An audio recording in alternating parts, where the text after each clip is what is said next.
You will never be half the man your stepbrother is. My stepdad sneered across the pristine white tablecloth. I slowly wiped my mouth, stood up, and looked him dead in the eye.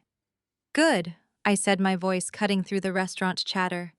Let him pay your bills then, because I am completely done. My mother froze her fork, clattering against the fine china. What are you talking about? She whispered. We have not seen a single cent from you. And right there, watching my golden boy stepbrother suddenly choke on his expensive whiskey, I realized the ultimate betrayal. The ambient noise of the high-end, downtown Atlanta steakhouse seemed to dial back up as I sat there suffocating in a dark green sequined dress I only wore to keep the peace. We were supposed to be celebrating my mother Sylvia and my stepdad Warren's 15th wedding anniversary. The private dining room was softly lit by crystal chandeliers, casting a warm golden glow over the heavy mahogany table and the array of half-eaten prime steaks and empty wine bottles. It was a beautiful evening on the surface, but underneath it was just another performance.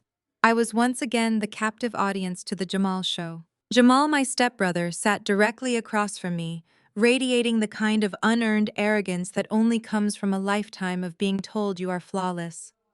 He wore a custom-tailored navy suit that likely cost more than my first delivery truck. Next to him sat his wife Lauren, a white woman from a wealthy suburban family who treated every family gathering like a charity mission where she was the benevolent savior observing our dynamics. Lauren was currently swirling a glass of vintage champagne, the diamonds on her tennis bracelet catching the chandelier light as she laughed a little too loudly at a joke Warren had just made. My mother, Sylvia, sat beside Warren, her posture rigid, her smile perfectly fixed. She had spent the last 15 years bending over backward to ensure Warren and his biological son felt like the absolute center of the universe. In the process, she had willingly allowed me, her own daughter, to be pushed to the margins. This dinner was a microcosm of my entire existence. Jamal received the glory, Lauren received the privilege, and I received the disrespect. Warren tapped his crystal glass with a silver spoon, the sharp ringing sound demanding absolute silence from the table. He stood up, smoothing the lapels of his charcoal suit, and cleared his throat. I expected him to look at my mother to say something kind about their 15 years of marriage or the life they had built together. Instead, his eyes immediately bypassed his wife and locked onto his son. I want to propose a toast, Warren boomed, his deep voice carrying an undeniable edge of pride. Not just to 15 years of marriage, but to the legacy we are building. I look across this table, and I see my son Jamal, a financial genius, a man who took a small investment firm and turned it into an empire. You are the absolute pillar of Black excellence in this family, son. You have shown what it means to lead, to provide, and to carry the family name with honor. Jamal leaned back in his chair, soaking up the praise like a sponge. He raised his glass to his father, offering a smug smile. Lauren beamed, leaning her head on Jamal's shoulder and shooting a triumphant look around the table, as if her husband's supposed accomplishments were her own personal victory. Warren was not finished. He took a sip of his wine, and then his gaze shifted slowly to me. The warmth in his eyes vanished instantly, replaced by the familiar cold condescension I had endured since I was 20 years old. He let out a heavy, dramatic sigh before speaking again. And then we have Kendra, Warren said, shaking his head slightly. You know, I look at you, and I just do not understand it. You had the opportunity to be a lawyer. You had the chance to do something respectable. But here you are, 35 years old, and still playing around with trucks and boxes. You will never be half the man your stepbrother is, Kendra. You lack his vision and his drive. Maybe one day, you will figure out how to build real wealth, instead of just moving other people's belongings around like a glorified delivery driver. The sheer disrespect of his words hit me like a physical blow. He was talking about my supply chain logistics firm, a company I had built from absolutely nothing. A company that now operated a fleet of vehicles and managed distribution for major regional suppliers. But to Warren and to my mother, I was just a blue-collar disappointment who had thrown away a law degree. They did not know the reality of my success because they had never bothered to ask, and I had stopped trying to prove myself to people who were committed to misunderstanding me. Lauren hid a small, mocking laugh behind her champagne flute. She leaned over the table, her floral perfume suffocatingly sweet, and whispered to me with dripping condescension, "You really should not be so intimidated by generational wealth, Kendra. Some people are just built for high finance, and some people are built for manual labor. There is no shame in being exactly where you are. Just be proud of Jamal." I turned my eyes to my mother, hoping that just this once she might defend me. She might tell her husband that his words were cruel, or tell her daughter-in-law to mind her own business. Instead, Sylvia reached over and patted Warren's arm affectionately. She shot me a sharp warning glare and actually mouthed the words, "Do not ruin this for us." That was the moment the final thread snapped. For 4 years, I had been the silent financial backbone of this family. When Warren's contracting business took a hit and my mother was diagnosed with a heart condition, I had stepped up without hesitation. I had set up a recurring wire transfer of $5,000 every single month to a family care trust account managed by Jamal. It was supposed to cover their mortgage payments and my mother's expensive medical bills. I had given up vacations, I had worked 18-hour days, and I had sacrificed my own peace of mind to ensure they never lost their home. I had done it quietly because Jamal insisted Warren was too proud to accept money directly from his stepdaughter. I had trusted my stepbrother to handle the logistics while taking all the public credit for keeping the family afloat. I did not cry. I did not scream. The anger that washed over me was entirely cold and calculating. I calmly picked up my linen napkin, wiped the corner of my mouth, and dropped the cloth directly onto my half-eaten steak.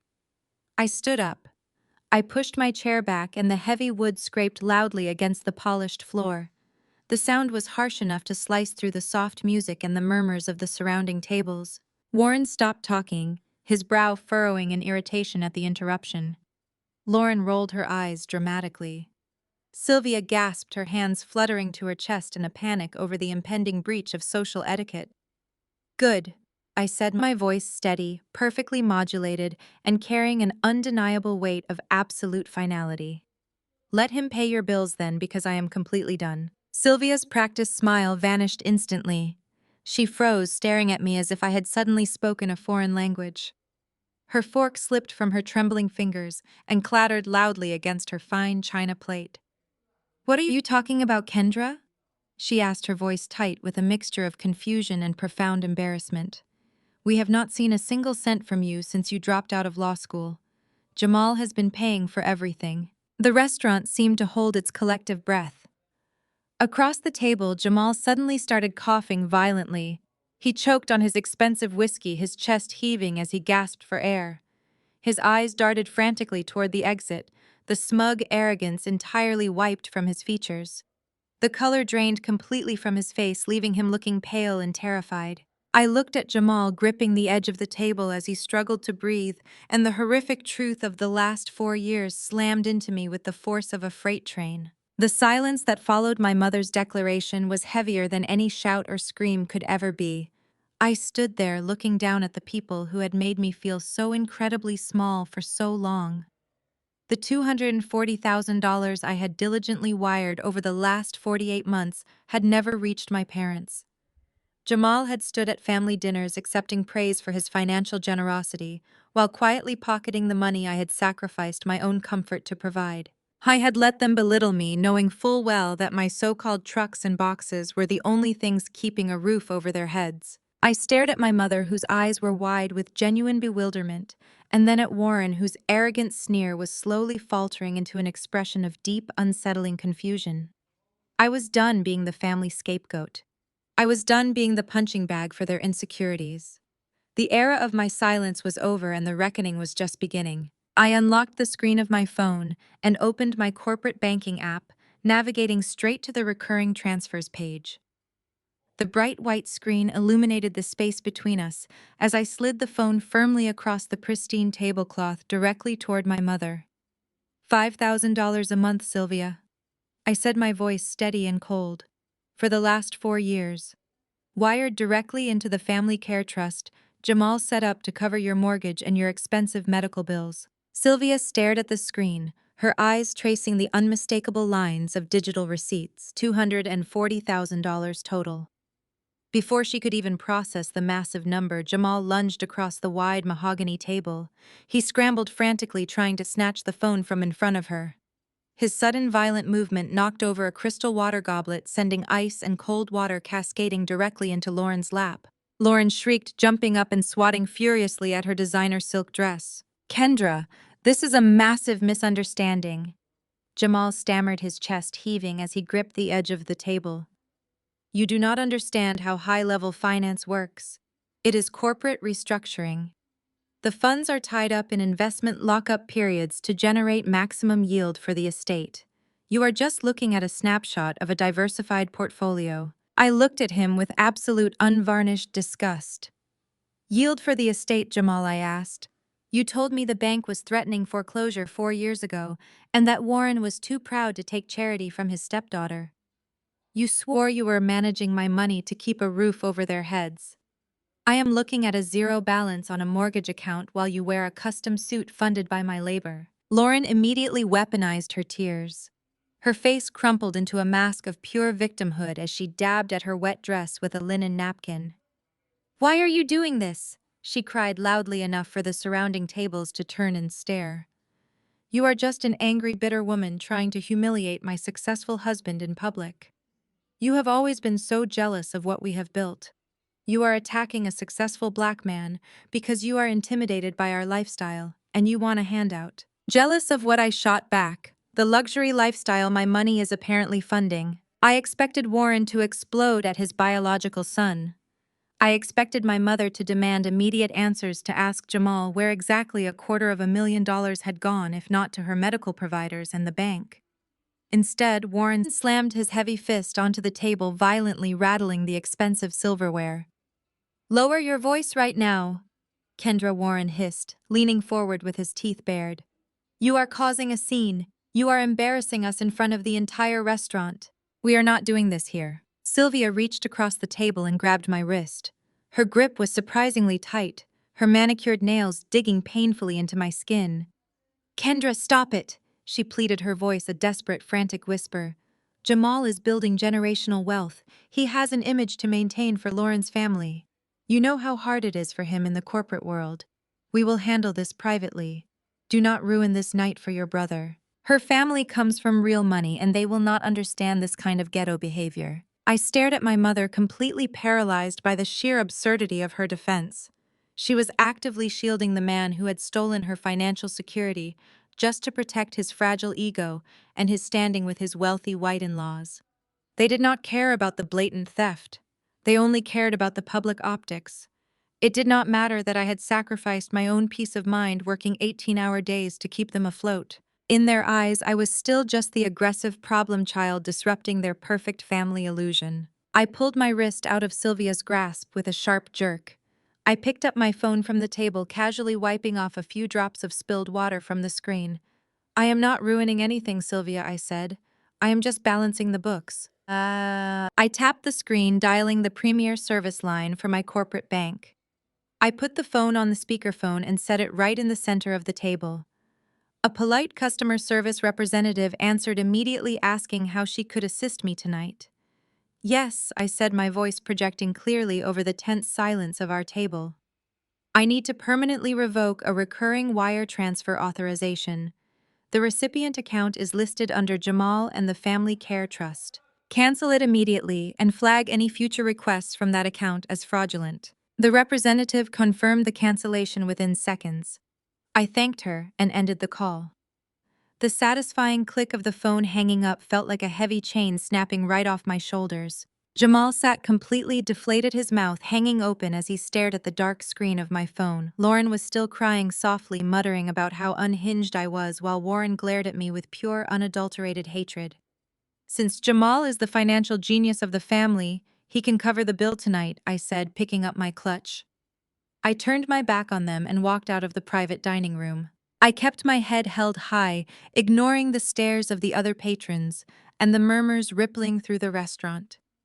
I stepped out into the humid Atlanta night air, hailing a car and leaving them sitting in the ruins of their own deception. The ride back to my house was a blur of streetlights and silent revelations. I watched the city of Atlanta roll past my window, feeling a strange mixture of profound grief and absolute clarity. For years, I had operated under the heavy delusion that if I just worked hard enough, if I provided enough stability, if I became the silent benefactor my family needed, they would eventually see my worth. I had built an entire supply chain logistics empire, from a single leased delivery van to a massive corporate fleet, and yet to them, I was still nothing more than a blue-collar checkbook. They had willingly consumed the fruits of my labor, while actively despising the hands that provided them. The betrayal was not just Jamal's theft. It was Sylvia's immediate instinct to protect his fraudulent image over my tangible sacrifice. It was Warren's absolute refusal to hold his biological son accountable while demanding my silent submission. I realized then that toxic families do not have a breaking point, they only have a tipping point, and I had finally reached mine. The next morning, I arrived at my corporate headquarters before the sun had even fully risen over the industrial park. My facility covered over 100,000 square feet of prime commercial real estate, buzzing with the organized chaos of morning dispatches. The rumble of diesel engines and the rhythmic beeping of reversing transport trucks usually brought me a deep sense of comfort. It was the sound of my independence, the tangible proof of my capabilities. I employed over 200 drivers, warehouse staff, and logistics coordinators. The irony of Warren calling this playing with boxes was not lost on me. I walked past the loading docks, exchanging nods with my shift supervisors, and made my way up the steel staircase to my corner office. The space was utilitarian, but expansive, featuring floor-to-ceiling windows that allowed me to oversee the entire warehouse floor. I brewed a strong cup of black coffee, trying to shake the lingering exhaustion of the previous night's confrontation.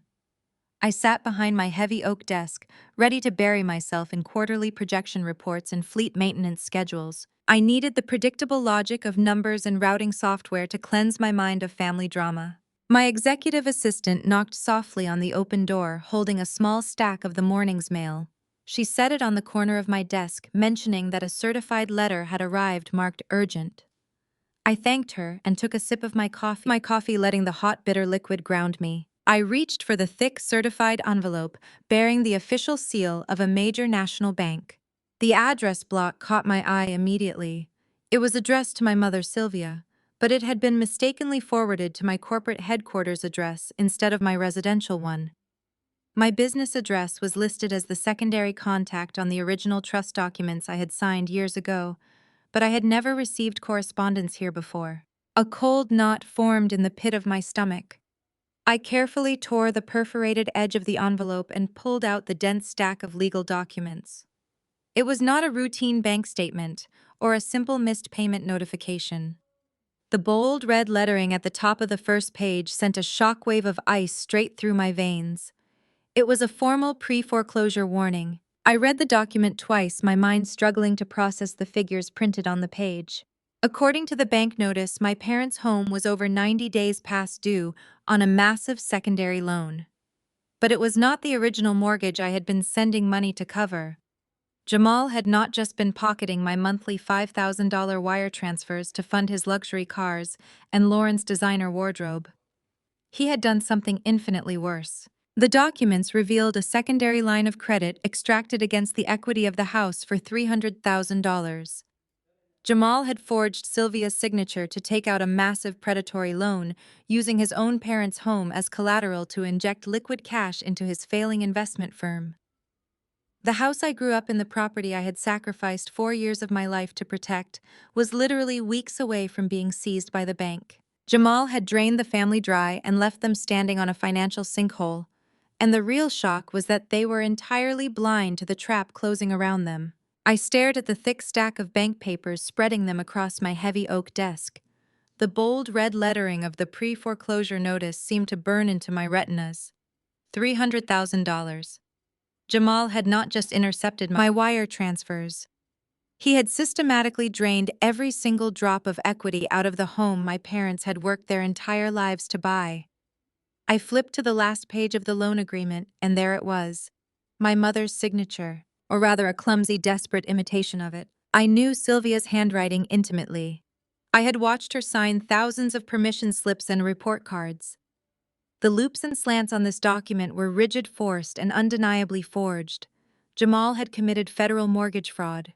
He had leveraged his own parents' shelter to keep his failing investment firm afloat and to keep Lauren dripping in diamonds. The sheer sociopathic audacity of it left me completely breathless for a moment. He had sat at that anniversary dinner, soaking up praises for his financial genius, while knowing full well the bank was preparing to throw Warren and Sylvia onto the street. I did not waste time crying. I reached for my desk phone and dialed Jamal's personal cell number. He answered on the second ring. I fully expected him to sound panicked or apologetic. I expected him to beg me to keep the secret. Instead, his voice came through the receiver dripping with the exact same unearned arrogance he had displayed at the steakhouse. Kendra, he sighed, a heavy, condescending sound. Look, I am glad you called. We need to talk about your little outburst last night. You really embarrassed Warren, and you owe Lauren an apology for ruining her dress. I leaned back in my leather chair, staring out the window at my fleet of delivery trucks lined up at the loading docks.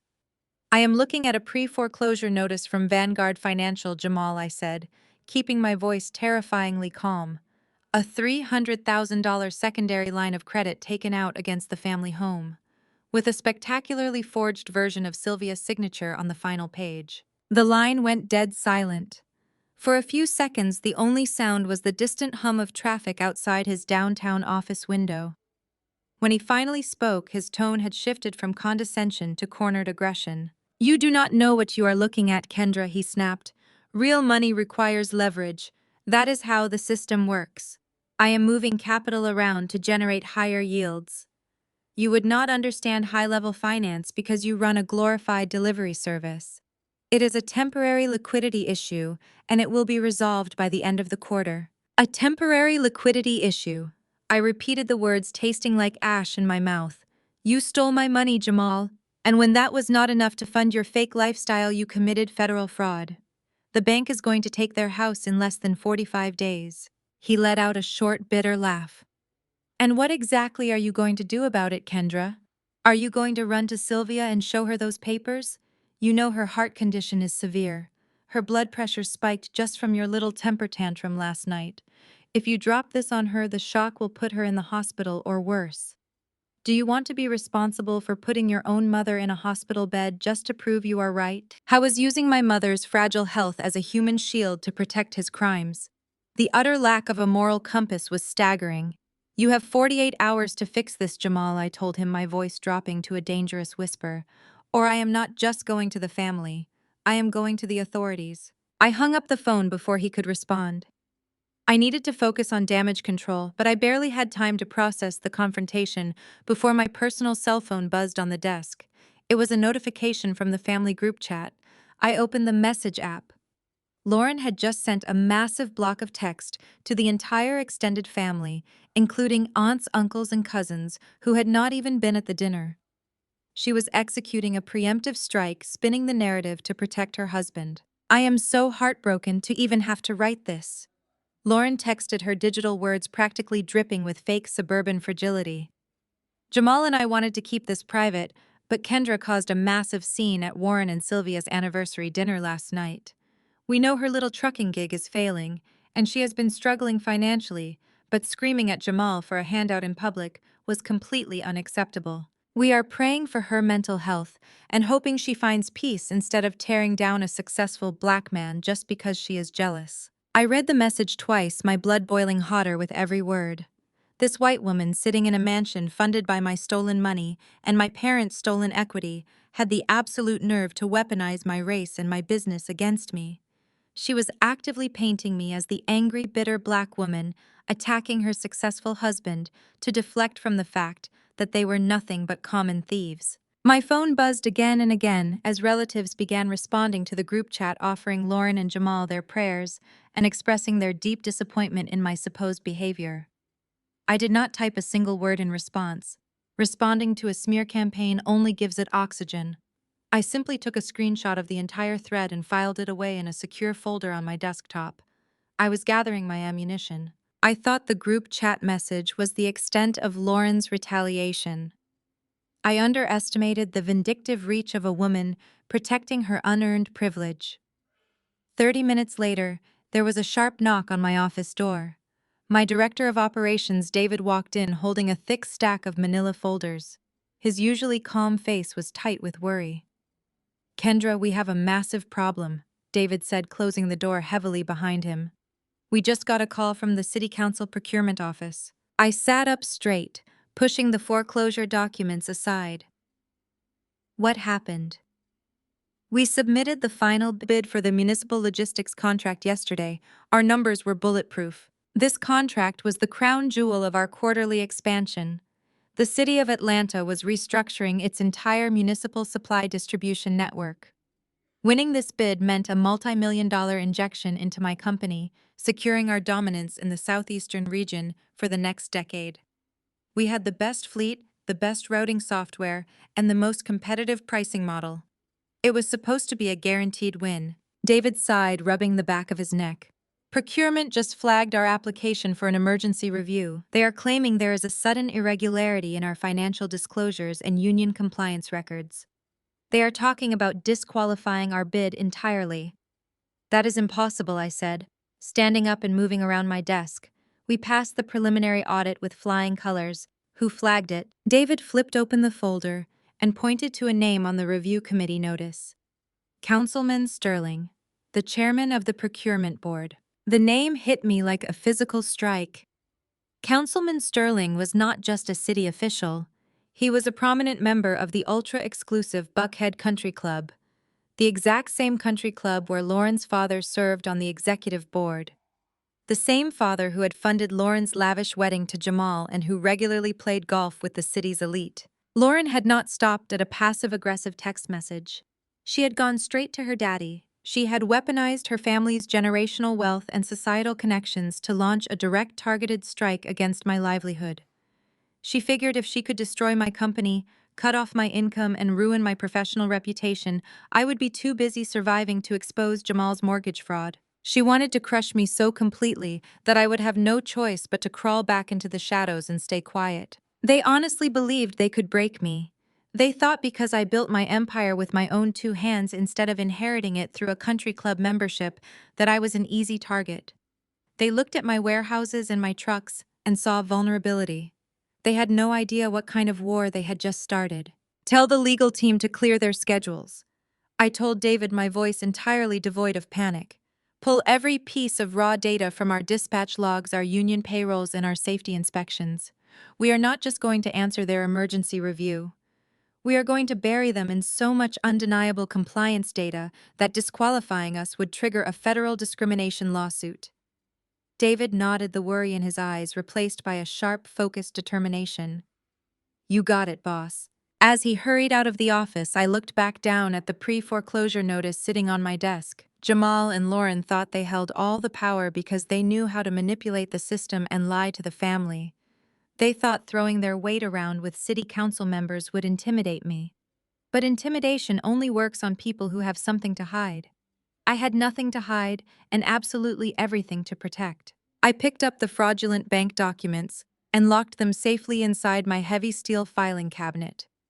Lauren wanted to play corporate warfare, and Jamal wanted to play high finance. It was time to show them exactly how a real boss operates. The very next morning, the predictable consequences of my refusal to play along came marching right through my front door. I was standing on the elevated steel catwalk that overlooked the main floor of my logistics facility, holding a clipboard and reviewing the morning dispatch routes with David. The warehouse was a symphony of organized noise. Forklifts beeped in reverse, heavy bay doors rolled open and closed, and dozens of workers moved pallets of freight with practiced precision. Suddenly, the rhythmic flow of my business was violently interrupted by a booming voice shouting over the machinery. "Kendra, where is she? I want to speak to her manager right now." I looked down over the metal railing. Warren was storming across the painted yellow safety lines on the warehouse floor, completely ignoring the high-visibility vest protocol and shoving past a loader holding a clipboard. He was wearing his usual tailored golf polo and slacks, looking entirely out of place amidst the industrial steel and concrete. My receptionist was trailing frantically behind him, holding a visitor badge and telling him he needed an escort. Warren simply waved her off as if she were a nuisance. I handed my clipboard to David and walked slowly down the metal stairs. I did not rush. I let my heavy work boots ring against the steel steps, projecting total authority in my own domain. Warren spotted me halfway down and marched toward the base of the staircase, his face twisted into an ugly mask of righteous indignation. "There you are," he barked, pointing a thick finger up at me. "I have been calling your phone all morning. What is wrong with you, causing all this drama and stressing out your mother? You are going to fix this today, Kendra." Jamal is dealing with a temporary liquidity issue because he is making big moves in the market and he needs capital. You are going to the bank today, and you are taking out a personal loan to cover his shortfall. It is your duty to protect your brother's reputation after that stunt you pulled at dinner. I reached the bottom of the stairs and stood on the concrete floor, leveling my gaze with his. I looked at this man who had spent 15 years treating me like a second-class citizen in my own family.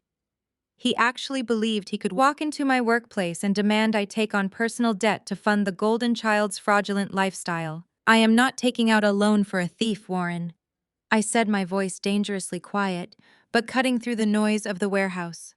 "And you are trespassing on a secured commercial property." Warren stepped closer, trying to use his physical size to intimidate me, the way he had when I was 20 years old.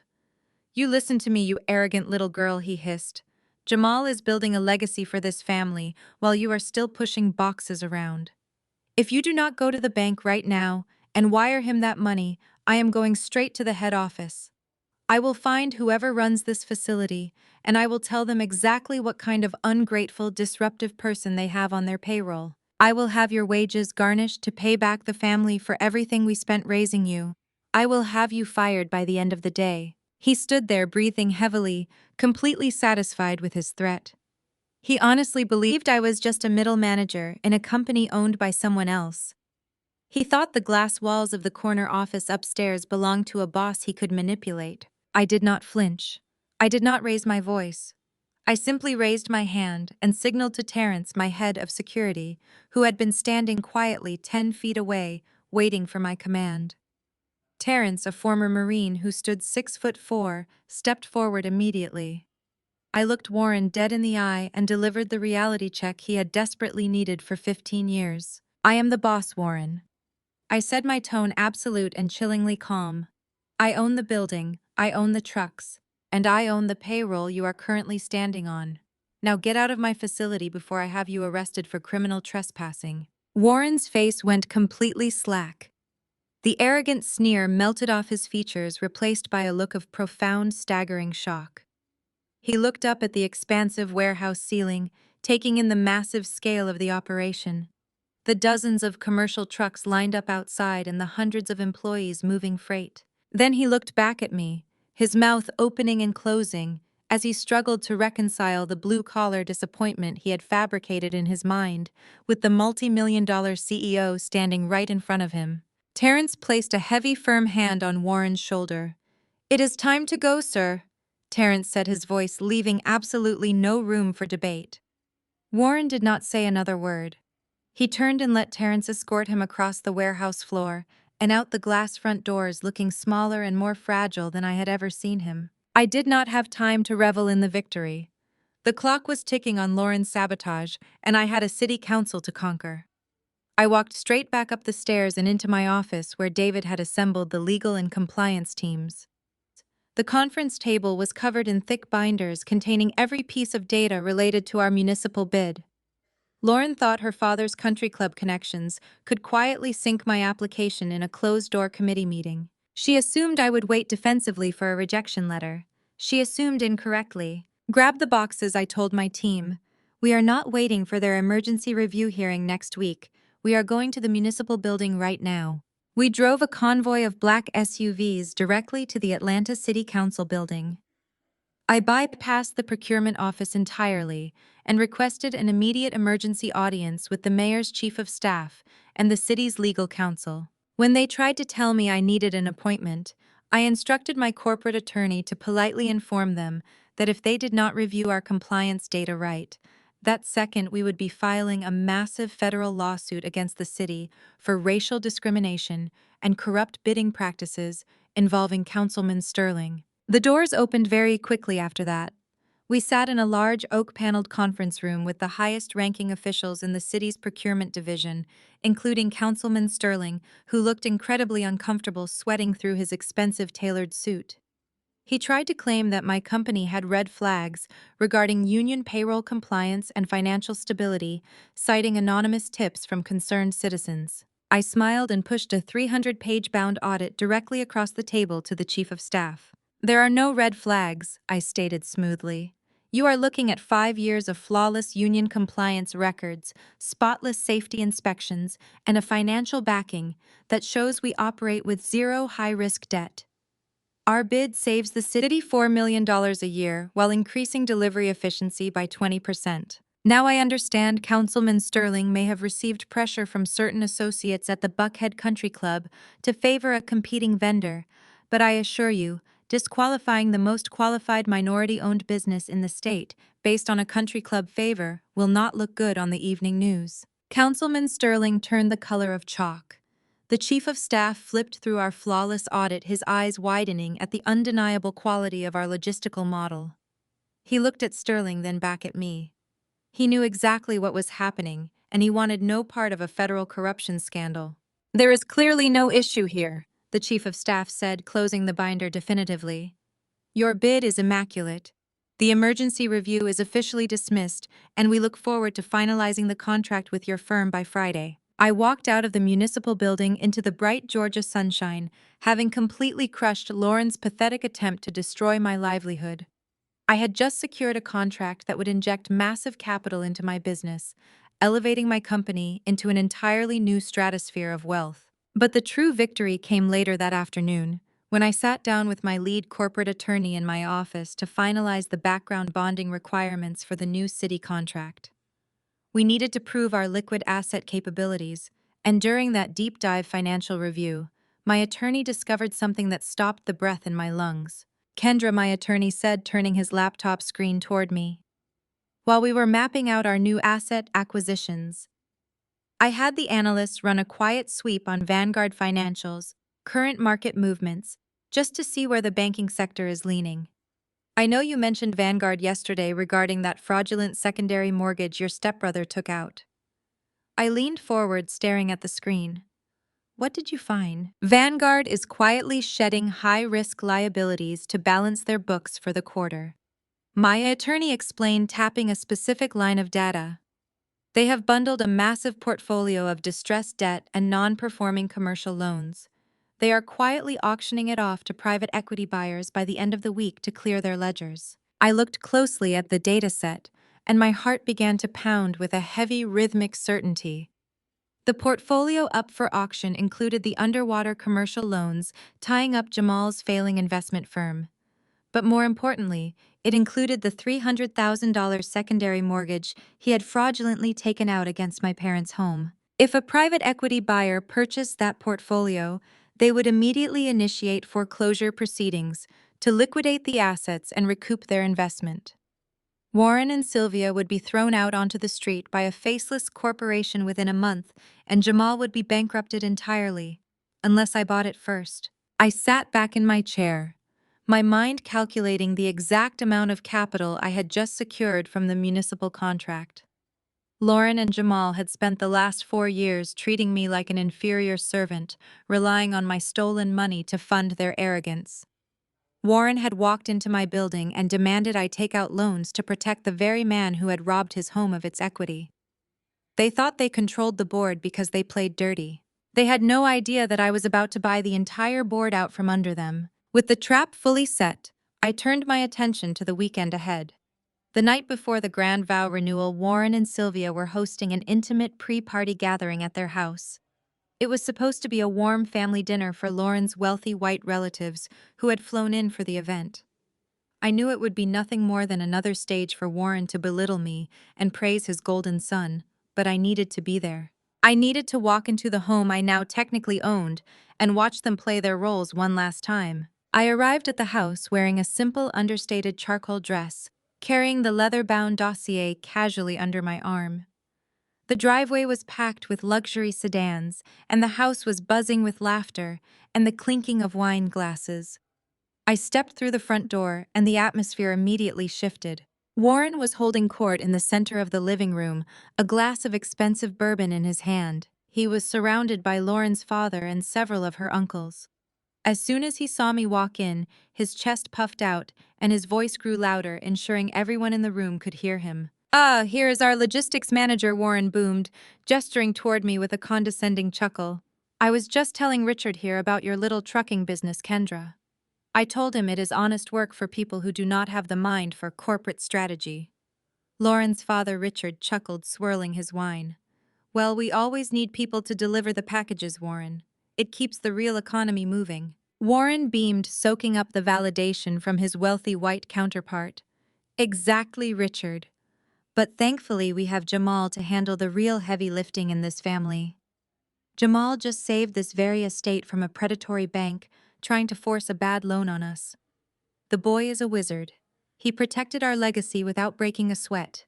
The sheer irony of Warren standing in a foreclosed home, bragging about the son who had secretly stolen its equity to Lauren's father, whose own retirement accounts were currently being embezzled by that same son, was almost too poetic to bear. I did not interrupt him. I did not defend my multi-million-dollar company. I simply walked over to the beverage cart, poured myself a glass of sparkling water, and took a seat in a quiet corner of the room, letting them dig the grave as deep as they possibly could. Lauren noticed me sitting quietly and could not resist the opportunity to twist the knife. She sauntered over, holding a plate of hors d'oeuvres, looking me up and down with exaggerated pity. "I am so glad you decided to show up," Kendra Lauren said, her voice dripping with fake sweetness. "I was worried you might feel out of place with all these successful people. Did you have to budget carefully to afford that dress? I know things must be tight since you rejected Jamal's generous job offer." I took a slow sip of my water, looking directly into her eyes. "The dress fits perfectly, Lauren," I said, my tone mild and unbothered.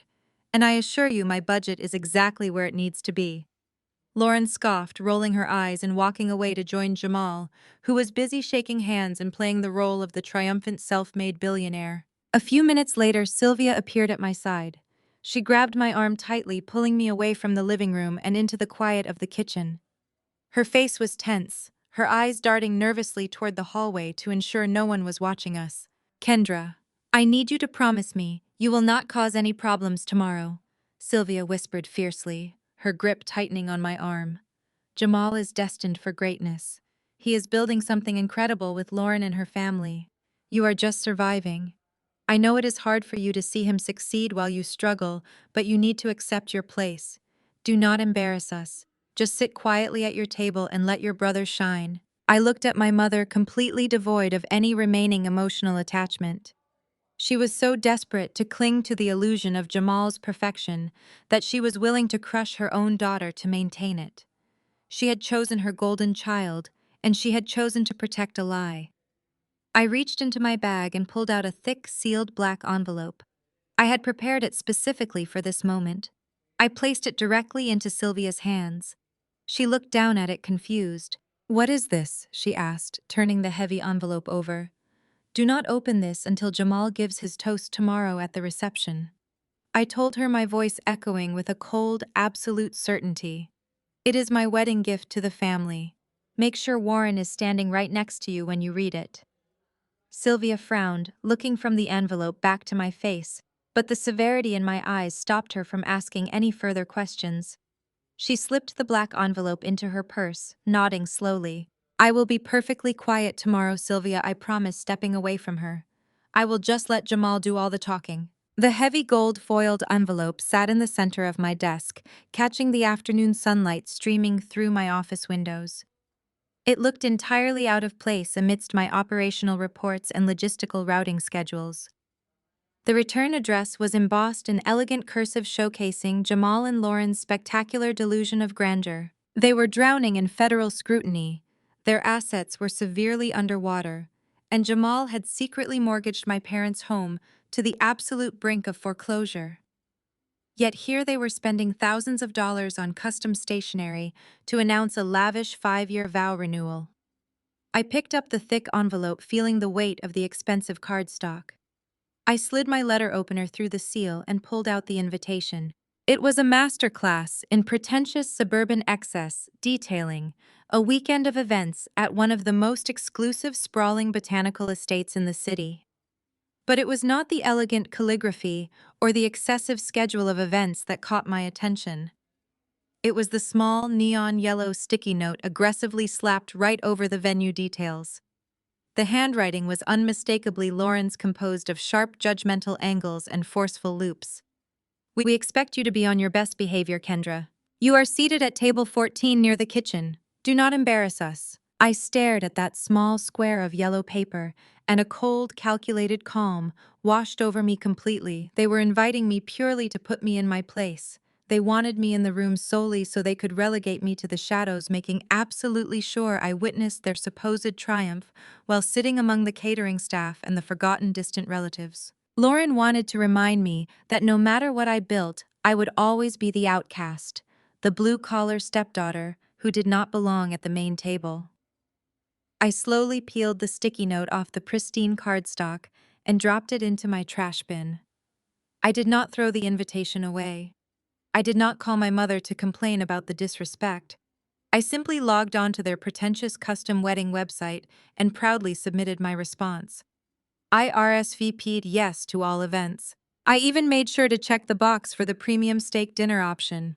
If they wanted me in the room, I was going out of my way to be in the room, but I would not be playing the submissive role they had so carefully assigned to me. I spent the next few days meticulously compiling my absolute arsenal. I did not need to yell or argue or cause a scene. I just needed the truth perfectly documented and entirely undeniable. I locked myself in my office after hours working closely with my executive team to assemble a sleek black leather-bound dossier. It felt heavy in my hands, carrying the physical weight of 4 years of lies and manipulation. Inside the leather binder, we placed the complete tracking history of the $240,000 Jamal had stolen from my monthly wire transfers. The digital footprint was flawless, showing exactly how my hard-earned capital went from my corporate accounts into a fake family trust and then vanished directly into Jamal's personal luxury spending. Next, I added the original mortgage documents, showcasing the secondary line of credit Jamal had illegally extracted from Warren and Sylvia's home. I stared at the final page, tracing the clumsy forged signature Jamal had used to steal the equity right out from under his own parents. It was a terrible forgery, stiff and unnatural, proving just how desperate he had been to secure liquid cash. How was willing to leave his mother and father completely homeless just to keep up appearances at the country club. I added a certified appraisal of the property and the final pre-foreclosure warnings, demonstrating exactly how close my parents were to being thrown out onto the street by the predatory bank. But the dossier was not complete without addressing Jamal's professional crimes. My legal team had managed to pull the pending SEC violation notices, detailing his fraudulent liquidity practices and his aggressive embezzlement schemes.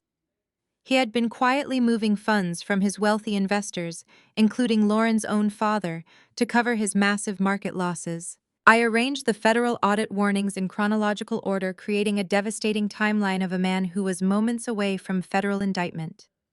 And finally, as the undeniable crown jewel of the collection, I inserted the official deed of ownership to their distressed debt portfolio. The heavy parchment was formally stamped with my corporate seal. It was the absolute proof that I now legally owned their entire existence. I was their sole creditor. I scheduled a final meeting with my lead corporate attorney on a rainy Thursday morning to review every single page of the dossier. I needed to ensure the documents were completely ironclad, leaving absolutely no room for Jamal's usual manipulative spin or Warren's loud defensive blustering. I sat across from my lawyer in the quiet conference room, watching as he meticulously reviewed the transfer deeds, the forgery analysis, and the SEC filings. He closed the leather binder and looked up at me with a nod of absolute professional certainty. "The paperwork is flawless, Kendra," he said, his voice steady and reassuring. "There is no legal loophole he can use to escape this. You hold the debt on the investment firm, you hold the debt on the family estate, and you hold the undeniable proof of his criminal fraud." I leaned forward, resting my hands on the cool mahogany table. "Initiate the formal foreclosure proceedings on Jamal's investment firm and my parents' house." I instructed him, keeping my voice entirely devoid of hesitation. But I need you to time the execution perfectly. I want the final legal notices to take effect on Monday morning, right at the start of the business day. Let them have this one last weekend. Let them put on their expensive suits and drink their vintage champagne and celebrate their kingdom of lies. My attorney nodded, typing the final commands into his secure legal terminal. He authorized the filings with the local courts and the federal oversight boards, locking the entire process into motion. It is done, Kendra, he confirmed, closing his laptop. Come Monday morning, they will wake up to find they have absolutely nothing left. With the trap fully set and locked into place, I turned my attention to the weekend ahead. The night before the grand vow renewal, Warren and Sylvia were hosting an intimate pre-party gathering at their home. I knew it would be nothing more than another theatrical stage for Warren to belittle my accomplishments and praise his golden son, but I needed to be there. I needed to walk into the home I now technically owned and watch my family play their toxic roles one final time. I needed to see them perform their delusions before I brought the entire stage crashing down around them. I prepared for the evening with deliberate care. I chose an elegant, understated charcoal dress that projected absolute authority without being flashy. I wanted to look like the CEO. I was not the struggling daughter they desperately wanted me to be. I pulled my hair back into a sleek professional style and applied minimal makeup. I did not need armor because I was already bulletproof. I picked up the heavy leather-bound dossier from my desk, tucking it casually under my arm as I walked out of my corporate headquarters. My driver was waiting outside, holding the door to my black SUV. I slid into the quiet leather interior, watching the city lights blur past the tinted windows as we navigated the evening traffic toward my parents' suburban neighborhood. The drive gave me time to reflect on the sheer absurdity of the situation. I was heading to a house that was technically mine, to celebrate a marriage that was entirely fraudulent, surrounded by people who viewed me as nothing more than a blue-collar disappointment. For so many years, the thought of attending these family functions would fill me with a suffocating anxiety. But tonight, the anxiety was completely gone, replaced by a profound, chilling peace. I knew exactly who I was, and I knew exactly what I was about to do. I was no longer the victim of their narrative. I was the architect of their downfall. My driver pulled onto my parents' street, and I immediately saw the scale of the gathering. The driveway and the curb were packed with luxury sedans and high-end imported sports cars belonging to Lauren's wealthy family members. The house was brightly lit, buzzing with loud laughter and the clinking of expensive wine glasses spilling out into the warm evening air. I stepped out of the SUV, my heels clicking softly against the pavement. I took a deep breath of the humid Georgia air, feeling the satisfying weight of the dossier secured under my arm. I walked up the manicured front walkway, completely unbothered by the noise and the performative joy radiating from inside. I reached out and turned the brass handle of the front door, stepping inside the foyer, ready to watch the final act of their magnificent delusion unfold. The moment I crossed the threshold, the heavy scent of expensive floral arrangements and catered hors d'oeuvres hit me. The foyer of my parents' house was completely transformed. Sylvia had clearly hired a high-end design team to mask the fact that they were a month away from total financial ruin. White lilies cascaded down the sweeping staircase, and a string trio played softly in the formal dining room. It was a masterclass in suburban deception. I walked slowly down the hallway, my heels sinking into the plush runner rug. The house was vibrating with the loud, confident chatter of Lauren's wealthy white relatives. They had flown down from Connecticut and New York, treating this Southern vow renewal like a destination gala. I could hear their voices echoing off the vaulted ceilings, praising the architecture and the artwork Sylvia had spent decades collecting. I stepped into the sunken living room, and the dynamic was immediately clear. Warren was standing right in the center of the room, holding court, exactly as I knew he would. He held a heavy crystal glass of scotch in one hand, while his other hand rested firmly on the shoulder of Lauren's father, Richard. Richard was a man who reeked of generational country club money, wearing a tailored blazer and a relaxed but arrogant smile. I stayed near the arched entryway, letting the shadows conceal me for a moment. I wanted to hear exactly what story Warren was selling to his wealthy in-laws. It takes a special kind of mind to navigate this current market. Warren boomed, his voice carrying easily over the polite chatter of the room. I was just telling Richard here about the difference between real corporate strategy and basic labor. Take my stepdaughter Kendra, for example. She means well, she really does. But she runs a little trucking business, moving boxes from point A to point B. It is honest work for people who do not have the head for complex finance. Richard chuckled, swirling the ice in his drink. Well, we always need people to deliver the packages, Warren. It keeps the real economy moving. Somebody has to do the heavy lifting while the rest of us manage the assets. Warren beamed, soaking up the validation from a man he desperately wanted to impress. Exactly, Richard. But thankfully, we have Jamal to handle the actual wealth building in this family. I do not mind telling you, Jamal just saved this very estate from a predatory bank. We had a minor issue with a bad loan. Some aggressive lender tried to force a foreclosure to steal our equity, but Jamal stepped in. The boy is an absolute wizard. He restructured the debt, protected our legacy, and secured the property without breaking a sweat. The sheer irony of his statement was almost too heavy to process. Warren was standing in a home that I currently owned, bragging about the son who had secretly stolen its equity, and he was boasting to a man whose own retirement accounts were actively being embezzled by that very same son. It was a spectacular triangle of absolute fraud. I did not interrupt him. I did not step forward to defend my multi-million-dollar logistics empire. I simply walked over to the temporary bar that had been set up near the bay windows. I asked the bartender for a glass of sparkling water with lime. I took a slow sip, feeling the cool liquid soothe my throat. I was content to let Warren dig his grave as deep as he possibly could. But my quiet observation was quickly interrupted. Lauren had spotted me from across the room. She navigated through the crowd of her relatives holding a small plate of catered appetizers. She was wearing a custom silk dress that likely cost 5 times my parents' monthly mortgage payment. A payment they were not making. Lauren stopped right next to me, looking me up and down with an exaggerated expression of deep pity. I am so glad you decided to show up, Kendra, Lauren said, her voice dripping with fake sugary sweetness. I was honestly worried you might feel a bit out of place tonight with all these successful people around. I know your family dynamic has been tense lately. I kept my eyes forward, watching the crowd. I am perfectly comfortable, Lauren. She sighed, shifting her weight and leaning in closer. Her floral perfume was sharp and overwhelming. Did you have to budget carefully to afford that dress? She asked, her tone dropping into a mock whisper.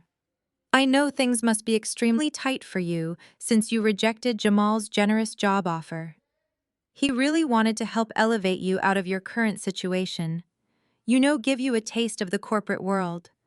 It is such a shame you let your pride get in the way of a steady paycheck. I turned my head and looked directly into her eyes. I did not blink. I did not show a single ounce of intimidation. The dress fits perfectly, Lauren. I said, my tone mild and entirely unbothered. And I assure you my budget is exactly where it needs to be. You should probably spend less time worrying about my finances and more time looking at your husband's balance sheets. Lauren scoffed loudly, rolling her eyes. She clearly thought I was just throwing out a petty insult. You are always so defensive, Kendra. It must be exhausting being so bitter all the time. Just try to smile tomorrow. She turned on her and walked away to join Jamal, who was busy shaking hands with her uncles, playing the role of the triumphant self-made billionaire. I watched them interact, completely fascinated by their delusion. They were dancing on the deck of a sinking ship. A few minutes later, my mother appeared at my side. Sylvia did not offer a greeting. She did not ask how I was doing. She simply grabbed my upper arm, her fingers digging into my skin with surprising force. Come with me right now, Sylvia whispered fiercely. She pulled me away from the living room, navigating through the crowd until we reached the quiet isolation of the kitchen. The catering staff had momentarily stepped out, leaving us completely alone among the stainless steel appliances and the trays of prepared food. Sylvia released my arm and turned to face me. Her face was tight with stress, and her eyes darted nervously toward the hallway to ensure no one was watching us. Kendra, I need you to promise me you will not cause any problems tomorrow. Sylvia demanded, her voice a desperate, harsh whisper. I saw you talking to Lauren. I saw the look on your face. You need to drop this attitude immediately. I smoothed the fabric of my dress where she had grabbed me.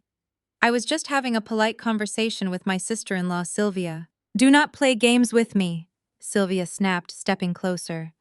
Jamal is destined for greatness. He is building something incredible with Lauren and her family. They are opening doors for us that we never could have opened on our own. You are just surviving Kendra. I know it is hard for you to see him succeed so brilliantly while you struggle with your delivery trucks. But you need to accept your place in this family. Do not embarrass us in front of these people. Just sit quietly at your table and let your brother shine. I looked at my mother and felt the very last ember of my childhood attachment burn out completely. She was standing in a house that was legally mine, wearing jewelry funded by money Jamal had stolen from me. She was so desperately eager to cling to the illusion of Jamal's perfection that she was willing to crush her own daughter to maintain it. She had chosen her golden child over reality. She had chosen to protect a lie. I did not argue with her. I did not try to explain that I was the one who had kept a roof over her head for 4 years. I did not mention the forged mortgage documents, safely locked inside my corporate office. Explaining the truth to someone who is committed to a delusion is a waste of breath. Instead, I reached into my leather bag. My fingers brushed against the thick, sealed black envelope I had prepared specifically for this exact moment. I pulled it out and held it up. The dark, heavy cardstock contrasted sharply against the bright white kitchen lights. I placed the envelope directly into Sylvia's hands. She looked down at it, her brow furrowing in confusion. "What is this?" she asked, turning the heavy black envelope over. There was no writing on the outside, just a smooth wax seal on the back. "Do not open this until Jamal gives his toast tomorrow at the reception," I told her. My voice echoed in the quiet kitchen, carrying a cold, absolute certainty. "It is my wedding gift to the family. Make sure Warren is standing right next to you when you read it." Sylvia frowned, looking from the dark envelope back up to my face. The severity in my eyes stopped her from asking any further questions. She could sense the weight of the moment, even if she could not comprehend what was inside.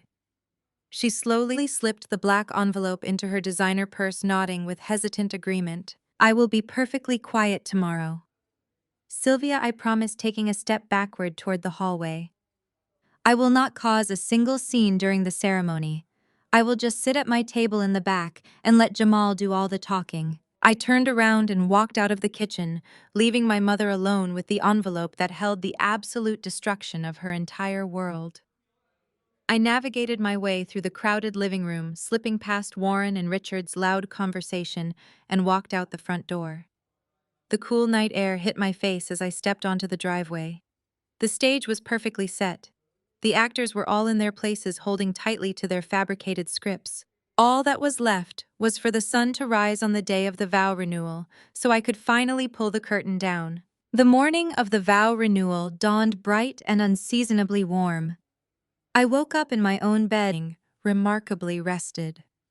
There was no anxiety tightening my chest, no lingering dread about spending the day surrounded by people who actively despised me.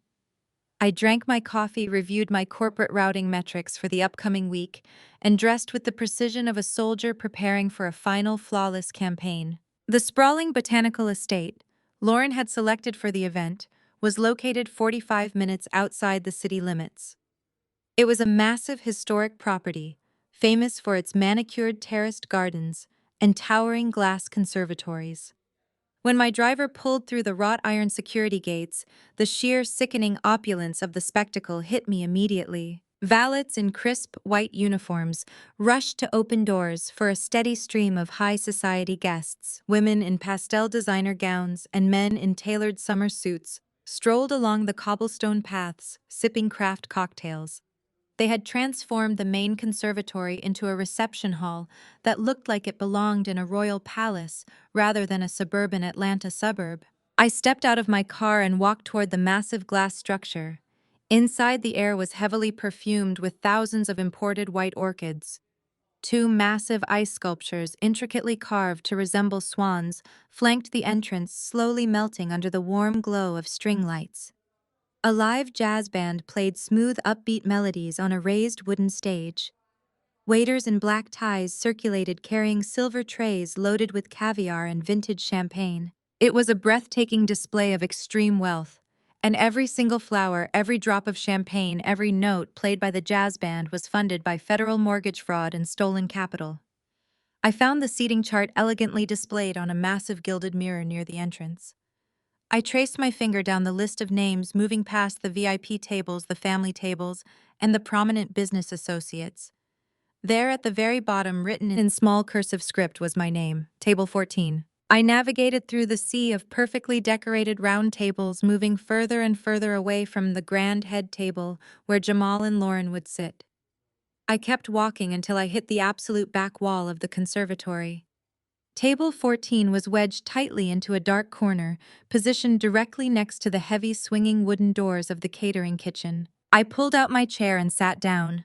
The placement was designed to be the ultimate insult.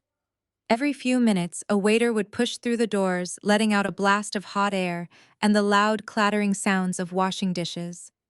I was seated with a few of Lauren's distant elderly cousins who barely acknowledged my presence, and a couple of Jamal's low-level office assistants who looked terrified to even be there. Lauren had positioned me here so I would be invisible.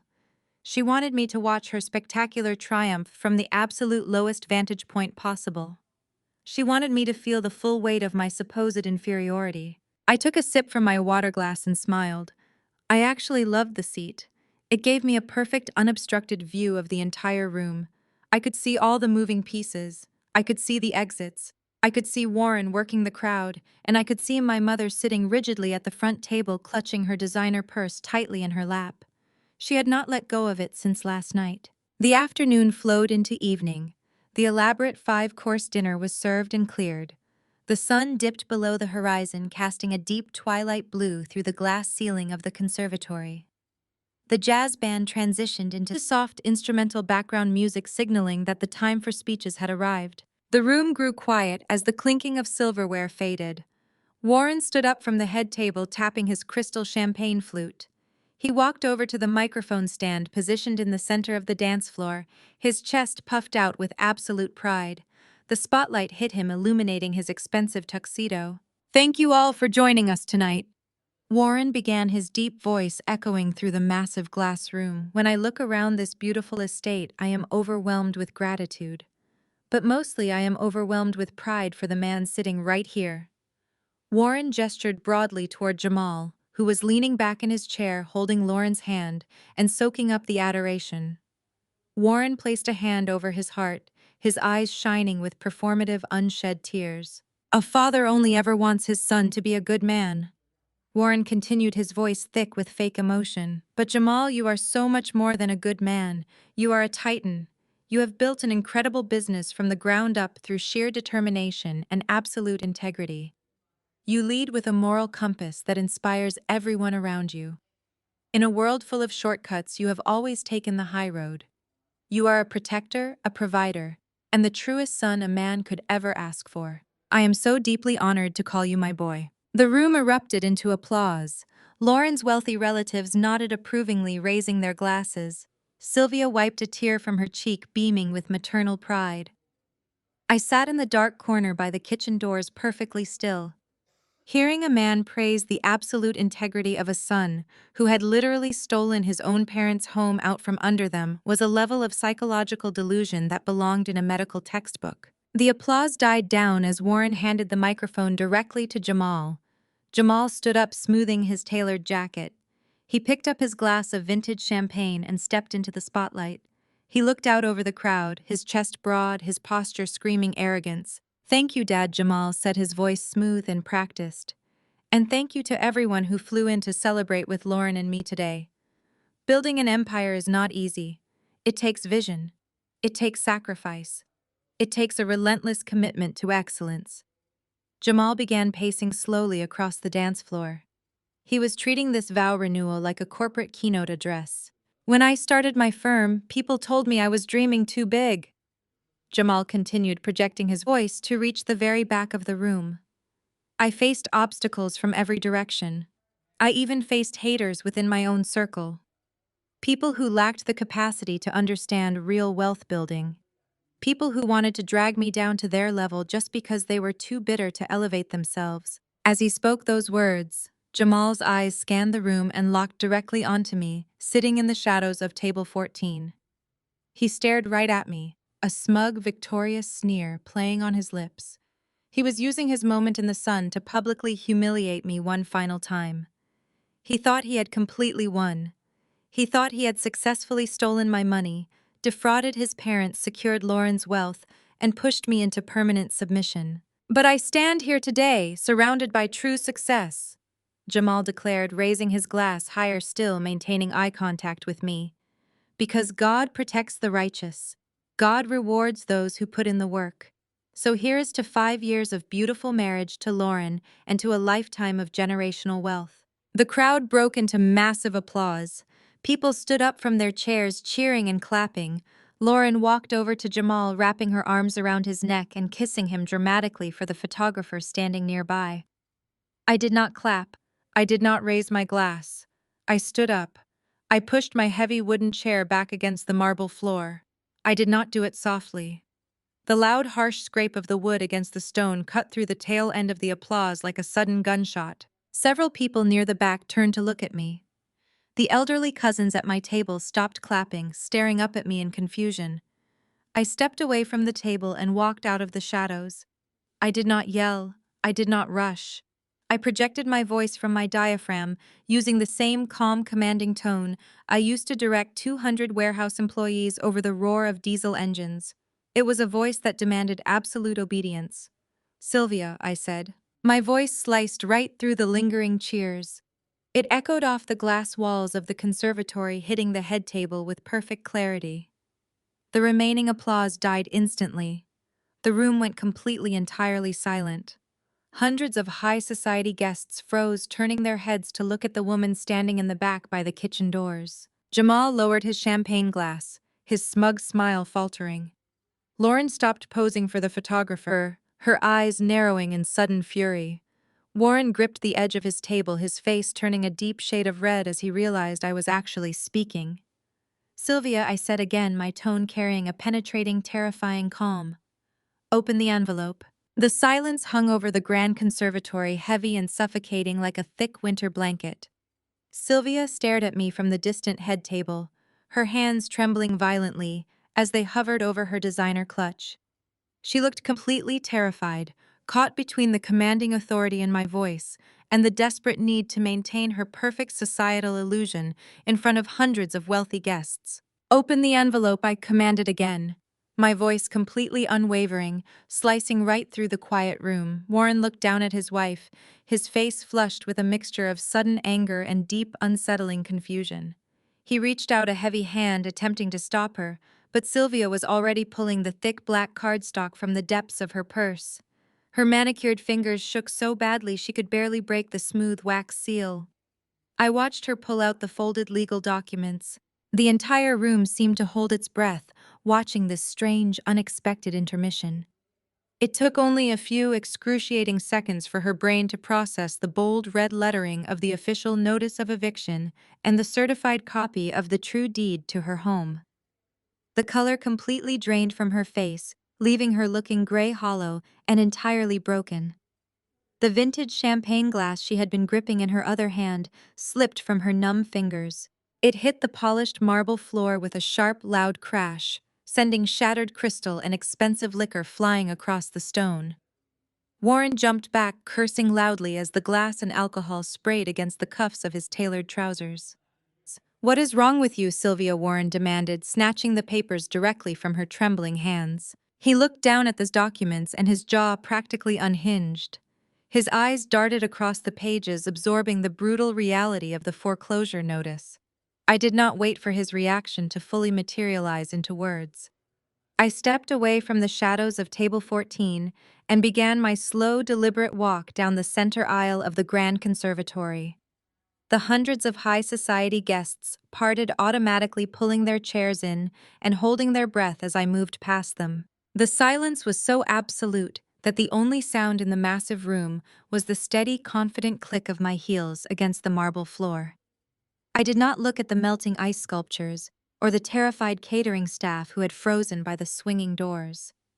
I kept my eyes locked directly on the head table. Jamal stood completely paralyzed behind his microphone, his smug, victorious smile entirely obliterated. He looked like a man watching a tidal wave approach, knowing he was permanently chained to the shore. A bead of sweat rolled down his forehead, catching the bright glare of the spotlight. Lauren stood next to him, her face twisted into an ugly mask of pure indignation as she realized I was intentionally destroying their perfect cinematic moment. I reached the head table, but I did not stop in front of Jamal or my mother. I walked deliberately past them and stopped directly in front of Lauren's father, Richard. Richard looked up at me, his brow furrowed in severe displeasure. He was a man accustomed to absolute control, to golf course handshakes and quiet corporate maneuvers. My public disruption was a direct offense to his perfectly orchestrated evening. I reached under my arm and placed the heavy leather-bound dossier firmly onto the white linen tablecloth right next to his pristine dinner plate. "Since we are celebrating Jamal's absolute financial genius tonight," I announced, turning my body slightly so that my voice carried out to the silent crowd of wealthy onlookers. I thought everyone in this room should see exactly how he funded this spectacular party.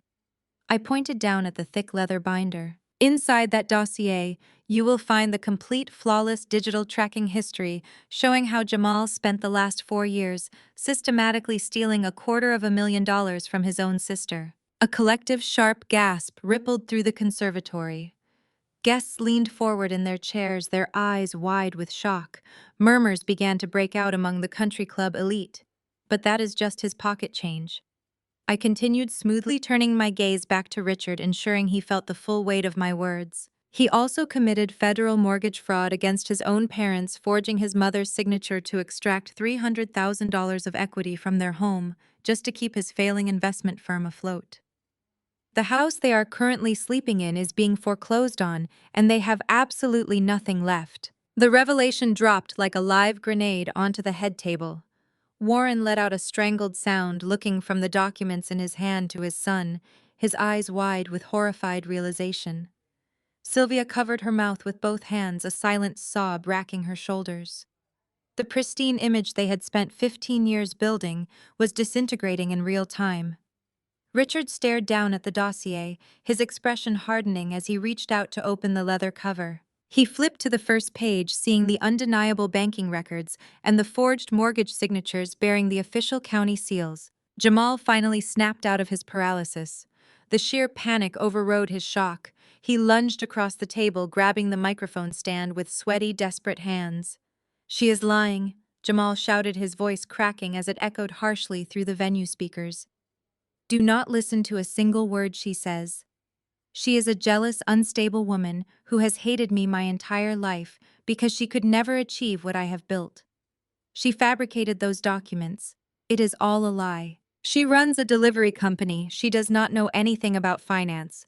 She is just trying to humiliate me because she is bitter." Lauren shrieked, her face turning an ugly, blotchy red. The facade of the fragile suburban princess vanished, completely replaced by pure, vicious entitlement. She grabbed her heavy silk skirts and marched around the head table, pointing a shaking, perfectly manicured finger directly at my face. "Get out of my vow renewal, you pathetic, bitter woman," Lauren screamed, her voice piercing the silent room. "You are ruining the most important day of my life. You have no right to be here spewing these lies about my husband." She spun around, scanning the room frantically, until she spotted the venue security guard standing near the garden exits. "Security!" Lauren shrieked, gesturing wildly toward me. "Remove this woman from the premises immediately. She is trespassing. Throw her out right now before I have her arrested." Two large security guards in dark suits stepped forward, immediately responding to the screaming bride. They placed their hands on their radios, moving quickly across the marble floor toward the head table to do their jobs and remove the disruption. The guests watched in stunned fascination, expecting me to be dragged out of the conservatory in disgrace. I did not flinch. I did not take a single step backward. I stood my ground, looking at the approaching guards with absolute calm authority. "Security works for the venue," I said, my voice dropping into a deadly even register that made the guards freeze in their tracks. They looked at me, uncertain, confused by my complete lack of fear. I turned my attention back to Jamal, who was hyperventilating behind the microphone, his knuckles white as he gripped the stand. And as of yesterday, my blind trust owns the distressed debt on this venue too, I announced, the truth ringing out with devastating clarity. I watched the realization hit Jamal like a physical, brutal blow to the chest. He staggered back slightly, his mouth opening and closing without sound. The arrogant self-proclaimed titan of finance was reduced to a trembling fraud in front of hundreds of people. The illusion he had spent years crafting was shattered into pieces that could never be reassembled. The guests began whispering loudly, pointing at the golden child, who had just been exposed as nothing more than a common thief. "I am the faceless corporate angel you have been bragging about, Jamal," I said, a cold, hard smile finally touching my lips. "I own your parents' mortgage. I own your failing investment firm. I own the ground you are currently standing on. And I am foreclosing on absolutely everything effective Monday morning." The absolute magnitude of his destruction finally settled over the room. There was no defense he could mount, no corporate jargon he could use to spin his way out of the trap I had flawlessly executed. I stood in the center of the grand botanical estate, completely in control, watching the very people who had belittled my existence realize that I held their entire future in the palm of my hand. Richard did not say a single word as he opened the heavy black leather cover of the dossier. The ambient noise in the massive glass conservatory remained completely muted as every single guest watched the powerful patriarch of this wealthy suburban family examine the evidence I had provided. His blazer hung heavier on his shoulders as his eyes darted across the first few pages. He barely even glanced at the forged residential mortgage documents that had just doomed my parents to imminent homelessness. His intense focus was entirely analytical, as a wealthy man desperately looking for the bottom line that affected him. Then he reached the back section of the thick binder. He reached the pending federal violation notices and the internal audit reports I had acquired during the distressed debt transfer. I watched his face. His arrogant demeanor vanished in a matter of seconds. The healthy vacation tan of his complexion morphed into an alarming deep shade of purple. His hands, previously steady as a veteran surgeon, began to shake so violently that the thick parchment pages rattled audibly against the white linen tablecloth. Richard was not just reading about Jamal's failed boutique investment firm. He was reading the specific account routing numbers detailed in the active federal investigation. I was looking at the undeniable printed proof that Jamal had not just stolen from his blue-collar stepsister or his naive working-class parents. Jamal had used his marriage to Lauren as a financial Trojan horse. He had systematically embezzled millions of dollars directly from his own father-in-law's private retirement accounts to float his rapidly sinking corporate ship. Richard slammed the dossier shut with a force that made the remaining silver cutlery jump and clatter. The sharp, aggressive crack echoed like gunfire in the silent room, breaking the spell that held the hundreds of guests captive. "You absolute son of a bitch!" Richard roared, his voice tearing through the delicate floral atmosphere of the botanical estate with unchecked fury. "You worthless, opportunistic thief!" Jamal stumbled backward away from the microphone, his hands raised in a pathetic, trembling gesture of surrender. "Richard, please listen to me," Jamal begged, his voice cracking into a high-pitched, frantic whine that completely stripped him of his crafted dignity. "I can explain the market fluctuations. It is just a temporary corporate restructuring. The capital is completely safe, I swear to you on my life. I just needed to leverage the assets for a short-term yield." Richard did not wait for the pathetic excuse to finish. He grabbed his half-full glass of expensive aged scotch from the table and hurled the amber liquid directly into Jamal's face. The heavy ice cubes struck Jamal's cheekbone, and the dark alcohol dripped down his custom-tailored tuxedo, entirely ruining the immaculate silk lapels he had paraded around in all night. "You stole my retirement fund!" Richard screamed, pointing a trembling, aggressive finger at the dripping, cowering fraud standing before him. "You drained my offshore accounts to cover your pathetic amateur gambling on the market. I will see you rot in federal prison before the week is over. I am calling my lawyers right now, and you are going to leave this botanical estate in handcuffs, you miserable parasite." The absolute chaos broke the remaining silence, holding the room hostage. Lauren's wealthy relatives erupted into a frenzy of panicked shouting and aggressive, frantic movement. Uncles and cousins pulled out their cell phones, desperately dialing their own financial advisors, in the middle of the reception, terrified that the golden boy had touched their investment portfolios too. Lauren stood frozen next to the melting swan ice sculptures, her mouth hanging open as she looked from her furious red-faced father to her soaking wet, trembling husband. The brutal reality of her situation hit her with staggering force. Her entire lavish lifestyle, her custom designer gowns, the massive diamond tennis bracelet currently sparkling on her wrist, the elite country club memberships she flaunted, everything was a complete and utter fraud. It was all funded by stolen money, and now her own flesh and blood was calling the authorities to have her husband locked away. Lauren let out a visceral, blood-curdling shriek that pierced the ears of everyone in the room. She did not direct her fury at me anymore. She turned entirely on the man she had just renewed her sacred vows with. She launched herself at Jamal, her perfectly manicured hands curling into tight, violent fists. She began hitting him frantically, striking his chest and his shoulders with wild, hysterical blows. "You ruined my life," Lauren screamed, tears streaming down her face, ruining her flawless, expensive makeup. "You lied to me every single day. You made me look like an absolute fool in front of my entire family. You are a criminal, and you destroyed everything." Jamal tried to grab her wrists to stop the physical assault, stumbling backward and knocking over a tray of champagne flutes. The beautiful, elegant, high society reception had devolved into a spectacular, violent public brawl. While the wealthy in-laws physically and verbally tore Jamal apart, I slowly shifted my gaze back to the head table. I wanted to see the exact moment the delusion finally broke for the two people who had aggressively enabled this monster for 15 years.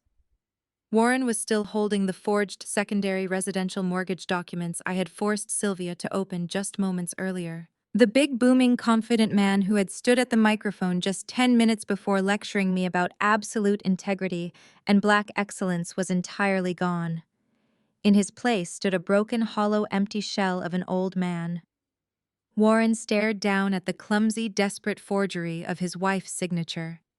His mouth opened and closed repeatedly like a fish suffocating on dry land, but absolutely no sound came out. He looked at the bold red pre-foreclosure notice, confirming that he had less than a month before the predatory bank seized the home he had worked his entire life to secure. He finally comprehended that his perfect biological son, the absolute financial genius he worshipped above all else, had left them entirely and absolutely destitute. Warren slowly raised his heavy head and looked at Jamal, who was currently cowering behind a wooden dining chair to avoid Lauren's hysterical physical attacks. The profound betrayal in Warren's eyes was complete and devastating. He had willingly traded a fiercely loyal stepdaughter who quietly paid his bills for a fraudulent criminal who stole his shelter, and he was just now realizing the astronomical terminal cost of his unearned pride. Sylvia was in an even worse state than her husband. My mother had collapsed back into her padded dining chair, her hands clutching the edges of the white tablecloth to keep herself from sliding onto the marble floor. Her breathing was shallow, rapid, and erratic. She looked around the massive glass room, watching the wealthy elite country club friends she had so desperately tried to impress, actively fleeing toward the garden exits to distance themselves from an impending federal financial scandal. The glamorous high society life she thought she had permanently secured through Jamal's strategic marriage was burning to the ground right in front of her eyes, leaving nothing but ash. She watched the catering staff actively backing away from the screaming match at the front of the room. Sylvia looked down at the shattered remains of her vintage champagne glass on the floor, the sharp crystal shards glittering under the string lights, and then she slowly raised her chin and looked up at me. I stood perfectly still, the quiet, calm eye of the massive hurricane I had intentionally unleashed. I watched my mother process the undeniable fact that I was the only person in this entire grand conservatory who actually held any real tangible power. I was the sole legal creditor. I owned the debt on her physical house. I owned the debt on Jamal's failing investment firm.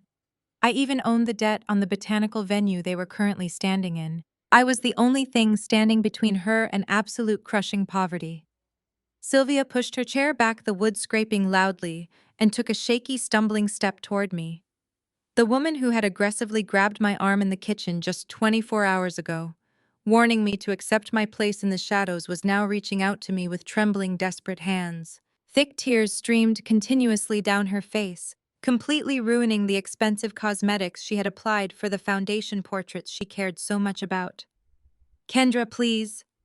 Sylvia sobbed, her voice cracking and echoing as she reached across the empty space between us. "You have to stop this right now. You have to fix this. You own the debt. You can cancel the foreclosure process. Please, baby, I am begging you. I know we made terrible mistakes, but you have to save us because you are still my daughter." Sylvia's hand was still outstretched, trembling so violently that the heavy diamond rings on her fingers rattled together. Tears carved wet, erratic tracks through her flawless, expensive foundation, completely ruining the immaculate image she had spent all day crafting for the society photographers. She was begging me to save them, leaning entirely on the biological tether she had gleefully ignored and weaponized for the last 15 years. I looked at her shaking fingers, the very same hands that had grabbed my arm in the kitchen just yesterday to warn me against embarrassing my brother. I simply took a slow, deliberate step backward. The physical distance matched the absolute emotional void in my chest. I did not feel a single ounce of pity.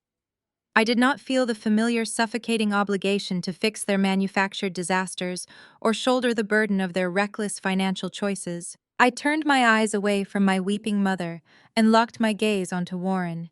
He was leaning heavily against the white linen of the head table, the forged mortgage document crushed tightly in his massive fist. The arrogant, booming patriarch who had stood at the microphone just 20 minutes ago, lecturing the room about excellence, was entirely gone. In his place stood a terrified, hollow old man staring directly into the absolute ruins of his life. His breathing was shallow and his eyes were wide with the sudden, devastating realization that his biological golden child was nothing more than a predatory criminal. "You told me I would never be half the man he is, Warren," I said. My voice was not loud, but the chilling, absolute clarity of it echoed across the quiet space around the head table, cutting through the sound of Lauren's hysterical sobbing nearby. "You told me I was just pushing boxes while he was building an empire." "You were completely right. I am a woman who actually owns the ground she stands on. You chose to worship a thief because he wore a nice suit and played golf with the right people. Now you get to live in the house he burned down." I did not wait for his response.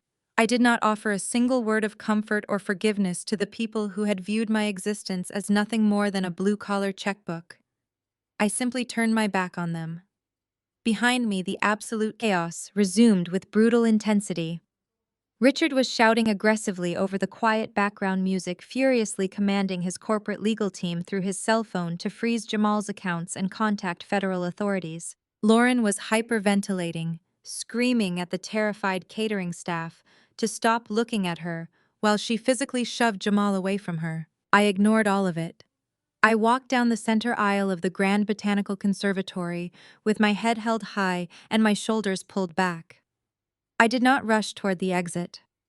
I took my absolute time, letting the satisfying rhythmic click of my heels against the polished marble floor serve as the final ticking clock to their destruction.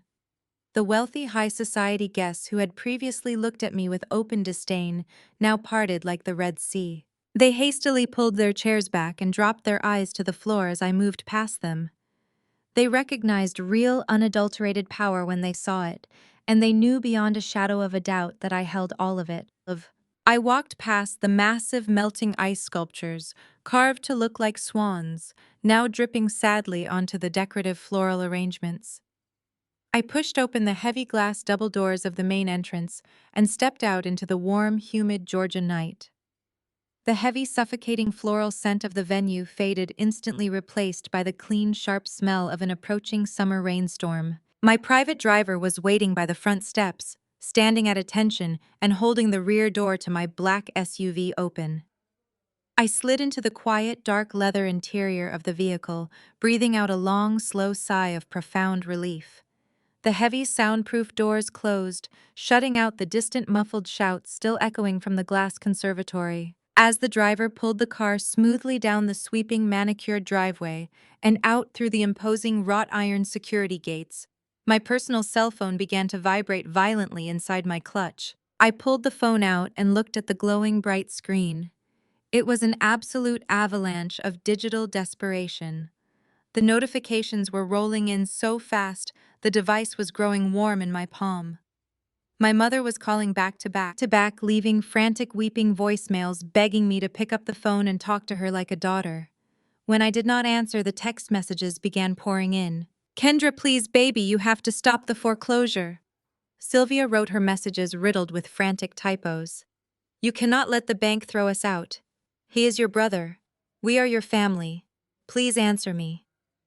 Warren sent a block of erratic, aggressive text messages, alternating between demanding, "We sit down like adults to negotiate a repayment plan," and desperately asking for mercy. He was trying to salvage his shattered pride while simultaneously begging his stepdaughter not to leave him homeless. Even Jamal had the sheer, unadulterated audacity to send a message. I watched the text bubble pop up on my screen, reading his panicked, pathetic plea. "Kendra, you cannot do this. We are blood. Lauren is leaving me, and Richard is calling the police. You have the money. You can cover the shortfall. Please do not let me go to federal prison. I will pay you back, I swear to God." I did not read the rest of the messages. I did not listen to a single second of their hysterical voicemails. I methodically opened my contact list and selected Sylvia's name. I stared at the contact profile for a brief second, acknowledging the finality of the action, and then I pressed block.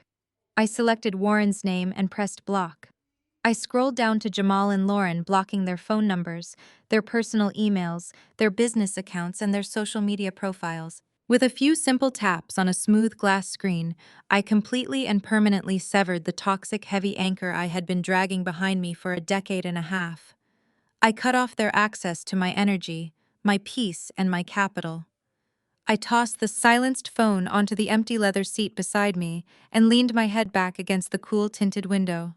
The silence inside the car was absolute perfection. I watched the city lights of Atlanta blur past me, feeling lighter than I had ever felt in my entire adult life. But my part in this grand reckoning was not entirely finished.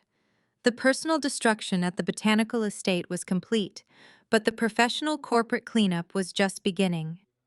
I had carefully timed the execution of the financial foreclosure on the residential property and the investment firm for Monday morning, but I had prepared a secondary catastrophic strike to ensure Jamal could never manipulate another balance sheet again. Before walking into that vow renewal, I had instructed my corporate legal team to anonymously forward a duplicate copy of the entire financial dossier directly to the Regional Enforcement Division of the Securities and Exchange Commission. The dossier contained every forged signature, every illegal wire transfer, and every piece of evidence detailing the massive embezzlement from Richard's private retirement accounts. The wealthy in-laws throwing drinks and screaming about stolen funds at the reception were just the chaotic opening act. The true, inescapable reality of Jamal's criminal actions began the very next morning. While Jamal was likely frantically packing a bag or begging Lauren for forgiveness, a fleet of unmarked dark federal vehicles pulled up to his sleek downtown corporate office building. Federal investigators wearing tactical windbreakers walked straight through the revolving glass doors with active warrants in their hands, bypassing the receptionist and heading directly for his servers. The raid had officially begun. 3 months passed since the federal raid on Jamal's downtown office. The justice system usually grinds forward at a deliberately slow pace, but that rule absolutely does not apply when a financial advisor gets caught stealing from the private retirement accounts of the ultra-wealthy. The fallout from the dossier I anonymously forwarded to the Securities and Exchange Commission was spectacular, absolute, and incredibly public. The local Atlanta news stations ran the story nonstop for weeks, featuring helicopter footage of federal agents carrying dozens of cardboard boxes and seized computer servers out of Jamal's sleek glass corporate building. The golden child of the family was formally indicted on multiple federal charges.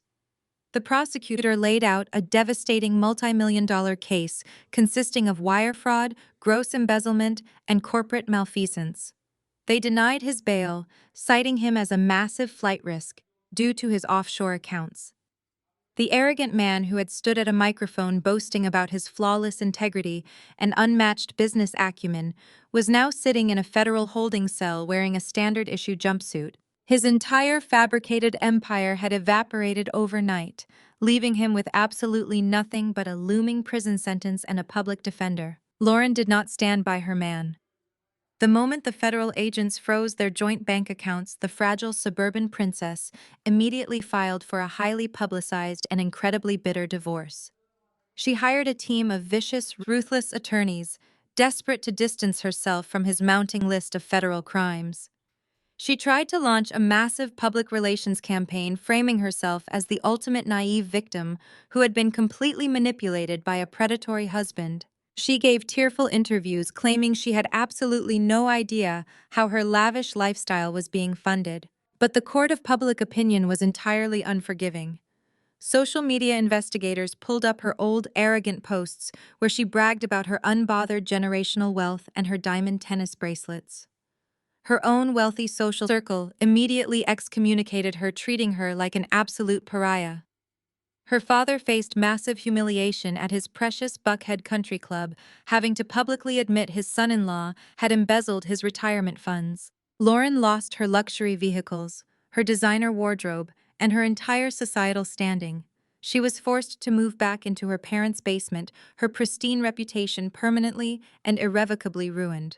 While Jamal and Lauren tore each other apart in the public eye, the quiet, inescapable reality of my legal maneuvers finally closed in on Warren and Sylvia.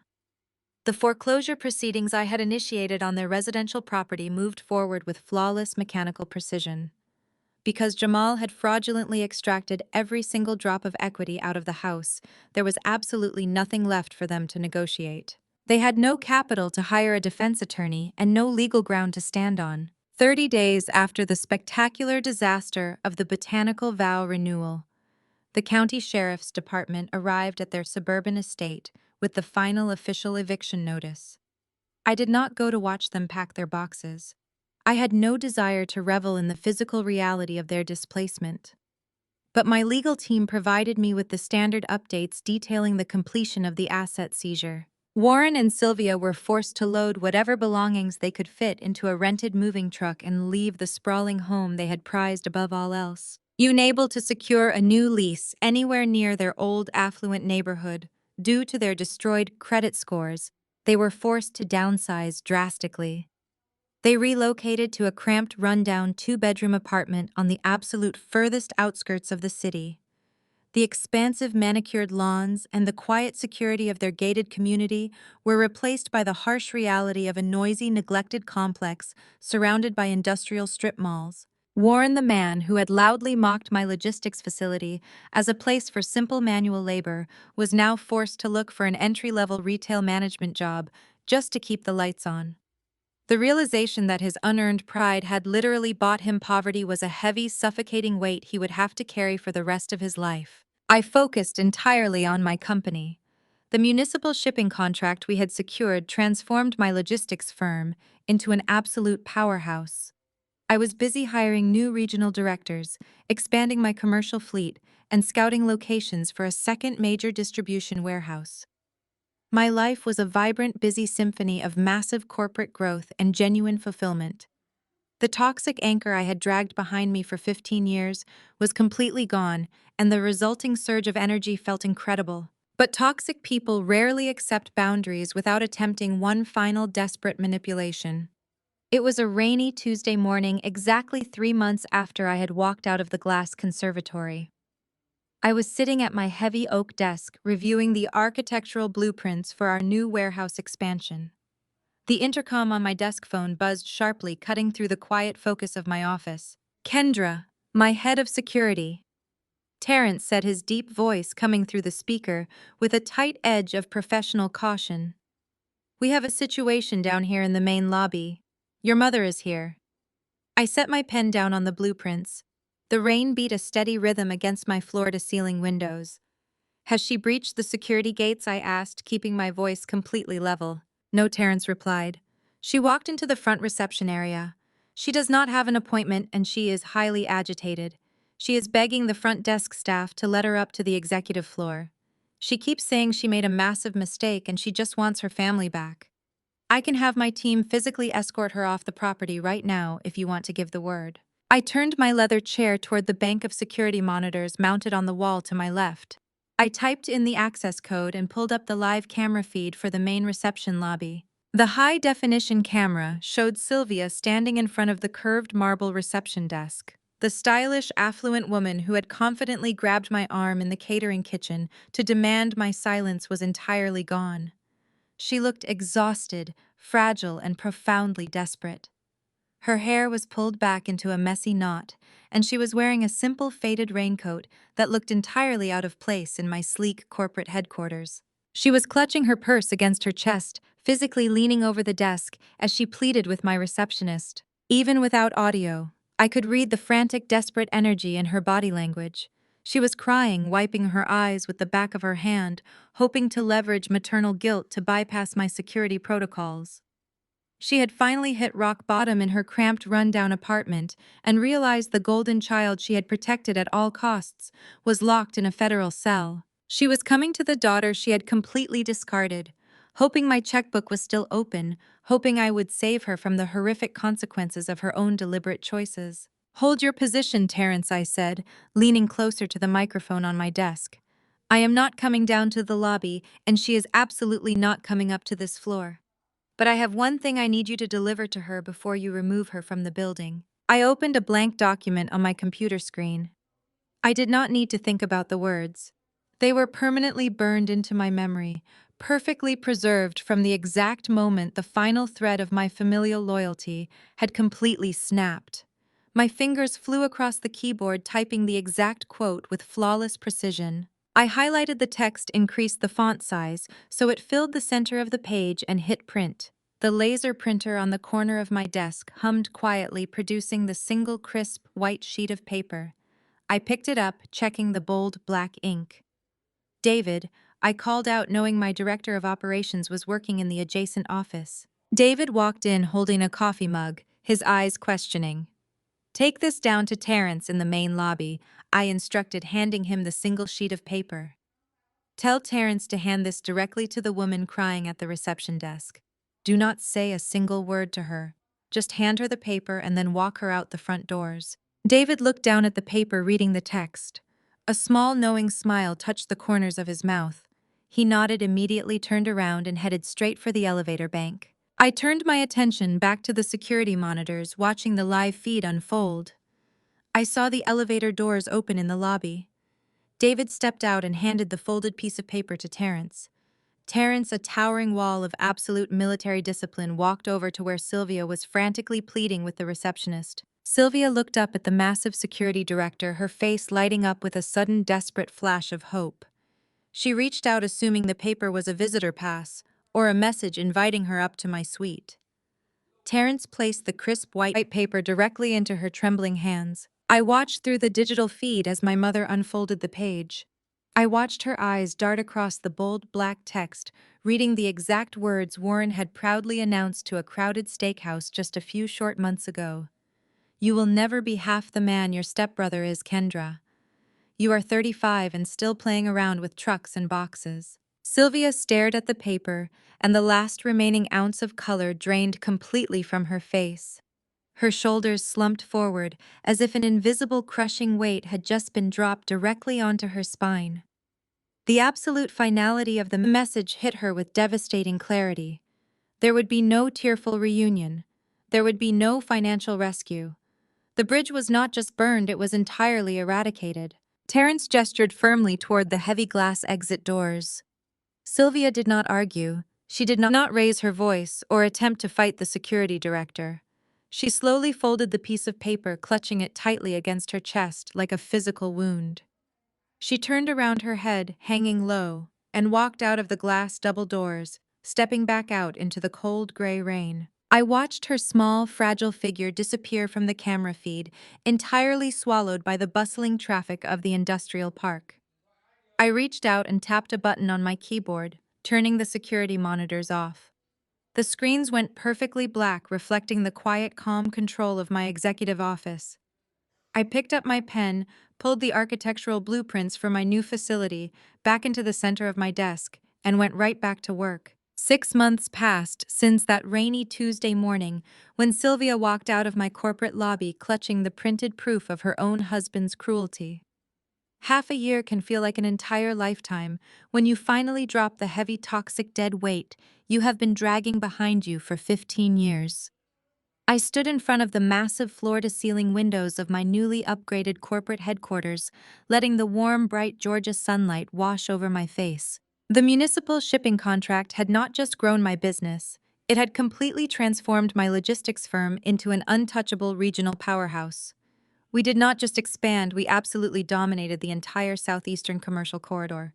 In just 6 months, I had opened 3 new massive distribution centers, hired 400 additional skilled employees, and completely upgraded my commercial fleet with top-of-the-line, eco-friendly transport vehicles. I watched the organized ballet of massive 18-wheelers pulling in and out of the loading bays far below my executive office.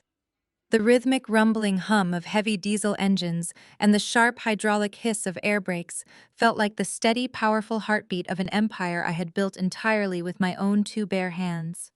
Warren had loudly and publicly called this playing around with trucks and boxes. I thought my blue-collar grit was something to be deeply ashamed of because it did not come with a pretentious country club membership or a fake executive job title funded by stolen equity. But standing here looking out over a sprawling facility that generated tens of millions of dollars in legitimate, untainted revenue, I knew the absolute, undeniable truth. There is absolutely no shame in building your wealth from the ground up with sweat and sacrifice. The only true shame lies in stealing from the very people who love you, just to pretend you are something you are not. I turned away from the vast window and smoothed the premium fabric of my tailored suit. It was time to leave the office for the day. I had a very important dinner to host, and for the first time in my entire adult life, I was actually looking forward to sitting at the head of the table. I drove my sleek black SUV away from the busy industrial park, heading directly toward the affluent, quiet waterfront district where I had recently purchased my new home. It was a sprawling, spectacular modern estate with wide-open living spaces, high vaulted ceilings, and massive glass doors that opened directly onto a beautiful private dock. But unlike the suffocating, overly decorated suburban mansion my parents had tragically lost to foreclosure, this house was not designed to impress wealthy strangers or project a fake, fragile image of generational wealth. This house was designed purely for peace. That evening, the warm summer air was filled with the rich, mouth-watering, savory scent of catered soul food and the loud, unapologetic sound of genuine, joyous laughter. I was hosting a private dinner party on my expansive stone back patio, overlooking the calm, dark, reflective water of the lake. I looked around the long, heavy wooden dining table, taking in the bright, smiling faces of the incredible people seated there. This was my chosen family. These were the loyal people who had celebrated my exhausting blue-collar grind just as fiercely as they now celebrated my massive executive success. David, my brilliant director of operations, was sitting at the far end of the table, telling a hilarious animated story about a chaotic routing mix-up that had everyone in absolute stitches. Terrence, my towering head of security, was laughing so hard he had to set down his plate of barbecue ribs, wiping tears of mirth from his eyes. Next to him sat my early business mentors, the rough, tough older black men and women who had owned the local freight yards and taught me how to fiercely negotiate my first commercial lease when I was just a desperate girl trying to survive a harsh world. There were absolutely no blood relatives sitting at this table. There was no one who viewed my existence as a simple financial transaction. There was no one waiting for me to pull out my corporate checkbook to cover their manufactured emergencies or fund their fraudulent lifestyles. Nobody here was aggressively grading my performance, constantly comparing me to a criminal golden child, or demanding that I shrink my own success to make them feel bigger. The energy on the patio was vibrant, joyous, and completely unburdened by toxic familial expectations. I watched my friends pass heavy plates of warm food and pour tall glasses of expensive wine, completely overwhelmed by the sheer beautiful reality of reciprocal love. This was what family was actually supposed to feel like. It was not a heavy, suffocating chain of obligation. It was a solid, unbreakable foundation of absolute, unwavering support. I quietly stepped away from the lively, engaging conversation at the dining table and walked slowly down the wooden steps toward the very edge of the private dock. The cool water lapped gently against the sturdy wooden pilings, creating a soothing, rhythmic sound that anchored my spirit to the present moment. I stood there looking out over the dark, reflective surface of the quiet lake. It felt remarkably similar to the way I used to stand on the elevated steel catwalks, looking out over the concrete floors of my loading docks. The environment had certainly upgraded to extreme luxury, but the strong, resilient woman standing there remained exactly the same. I searched my heart deeply, expecting to find some lingering trace of hot anger or heavy resentment toward Warren, Sylvia, and Jamal. I had spent 15 years harboring a deep, painful, agonizing bitterness over their constant, blatant rejection and their brutal financial exploitation. But as I stood there under the clear, bright night sky, I realized the bitterness was entirely and completely gone. It had evaporated into thin air the exact moment I finally stopped trying to force toxic people to love me. There was absolutely no anger left inside my chest. There was only a profound, absolute sense of deep, enduring peace. I had finally accepted the hardest, most painful truth of my entire life. You simply cannot buy respect from people who are fiercely committed to misunderstanding your worth. My biological family had looked at my relentless hard work and seen only a convenient resource to be drained dry. They had looked at my deep loyalty and seen only a pathetic weakness to be exploited for their own gain. I had spent my entire adult life desperately trying to buy a secure seat at their table, hoping that if I just paid enough bills and solved enough problems, they would finally pull out a chair and welcome me. But walking away from their table at that high-end steakhouse was the absolute best decision I ever made in my life. It was the only way I was ever going to build a table of my own. Kendra, a warm, familiar voice, called out, breaking through my quiet, peaceful reflection. I turned around to see David standing at the top of the wooden steps, holding two crystal glasses of expensive vintage champagne. "We are getting ready to make a toast, boss," he said, a wide, genuine smile lighting up his face under the patio string lights. "We absolutely cannot do it without the woman of the hour." I smiled back, a deep, authentic expression of pure joy that reached all the way to my eyes. "I am coming, David," I replied, walking back up the wooden stairs to join the wonderful people who actually mattered to me. I took the cool crystal champagne flute from his hand and walked proudly back to the head of the long dining table. The lively, loud chatter died down, immediately replaced by a warm, highly respectful silence as my chosen family turned their full attention to me. They raised their glasses high, waiting eagerly for me to speak. I looked at the incredible, supportive faces surrounding me, feeling the absolute weightless freedom of a life lived entirely on my own terms.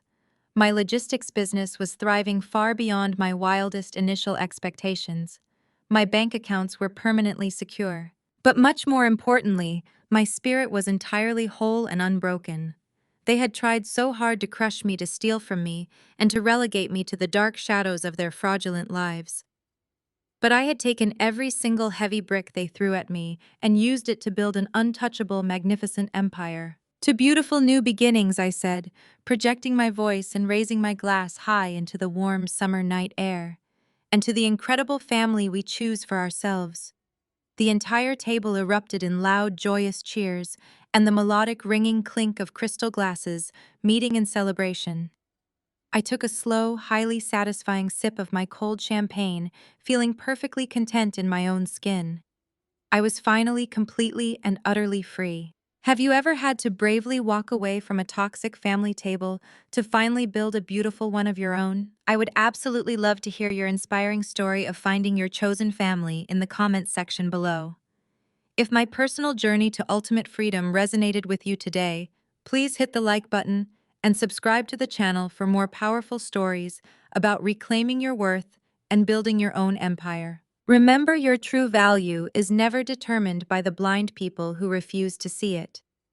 Thank you for listening to my story, and never be afraid to proudly own the ground you stand on. Never let other people define your worth. The greatest lesson from Kendra's story is that your value does not decrease just because someone refuses to recognize it.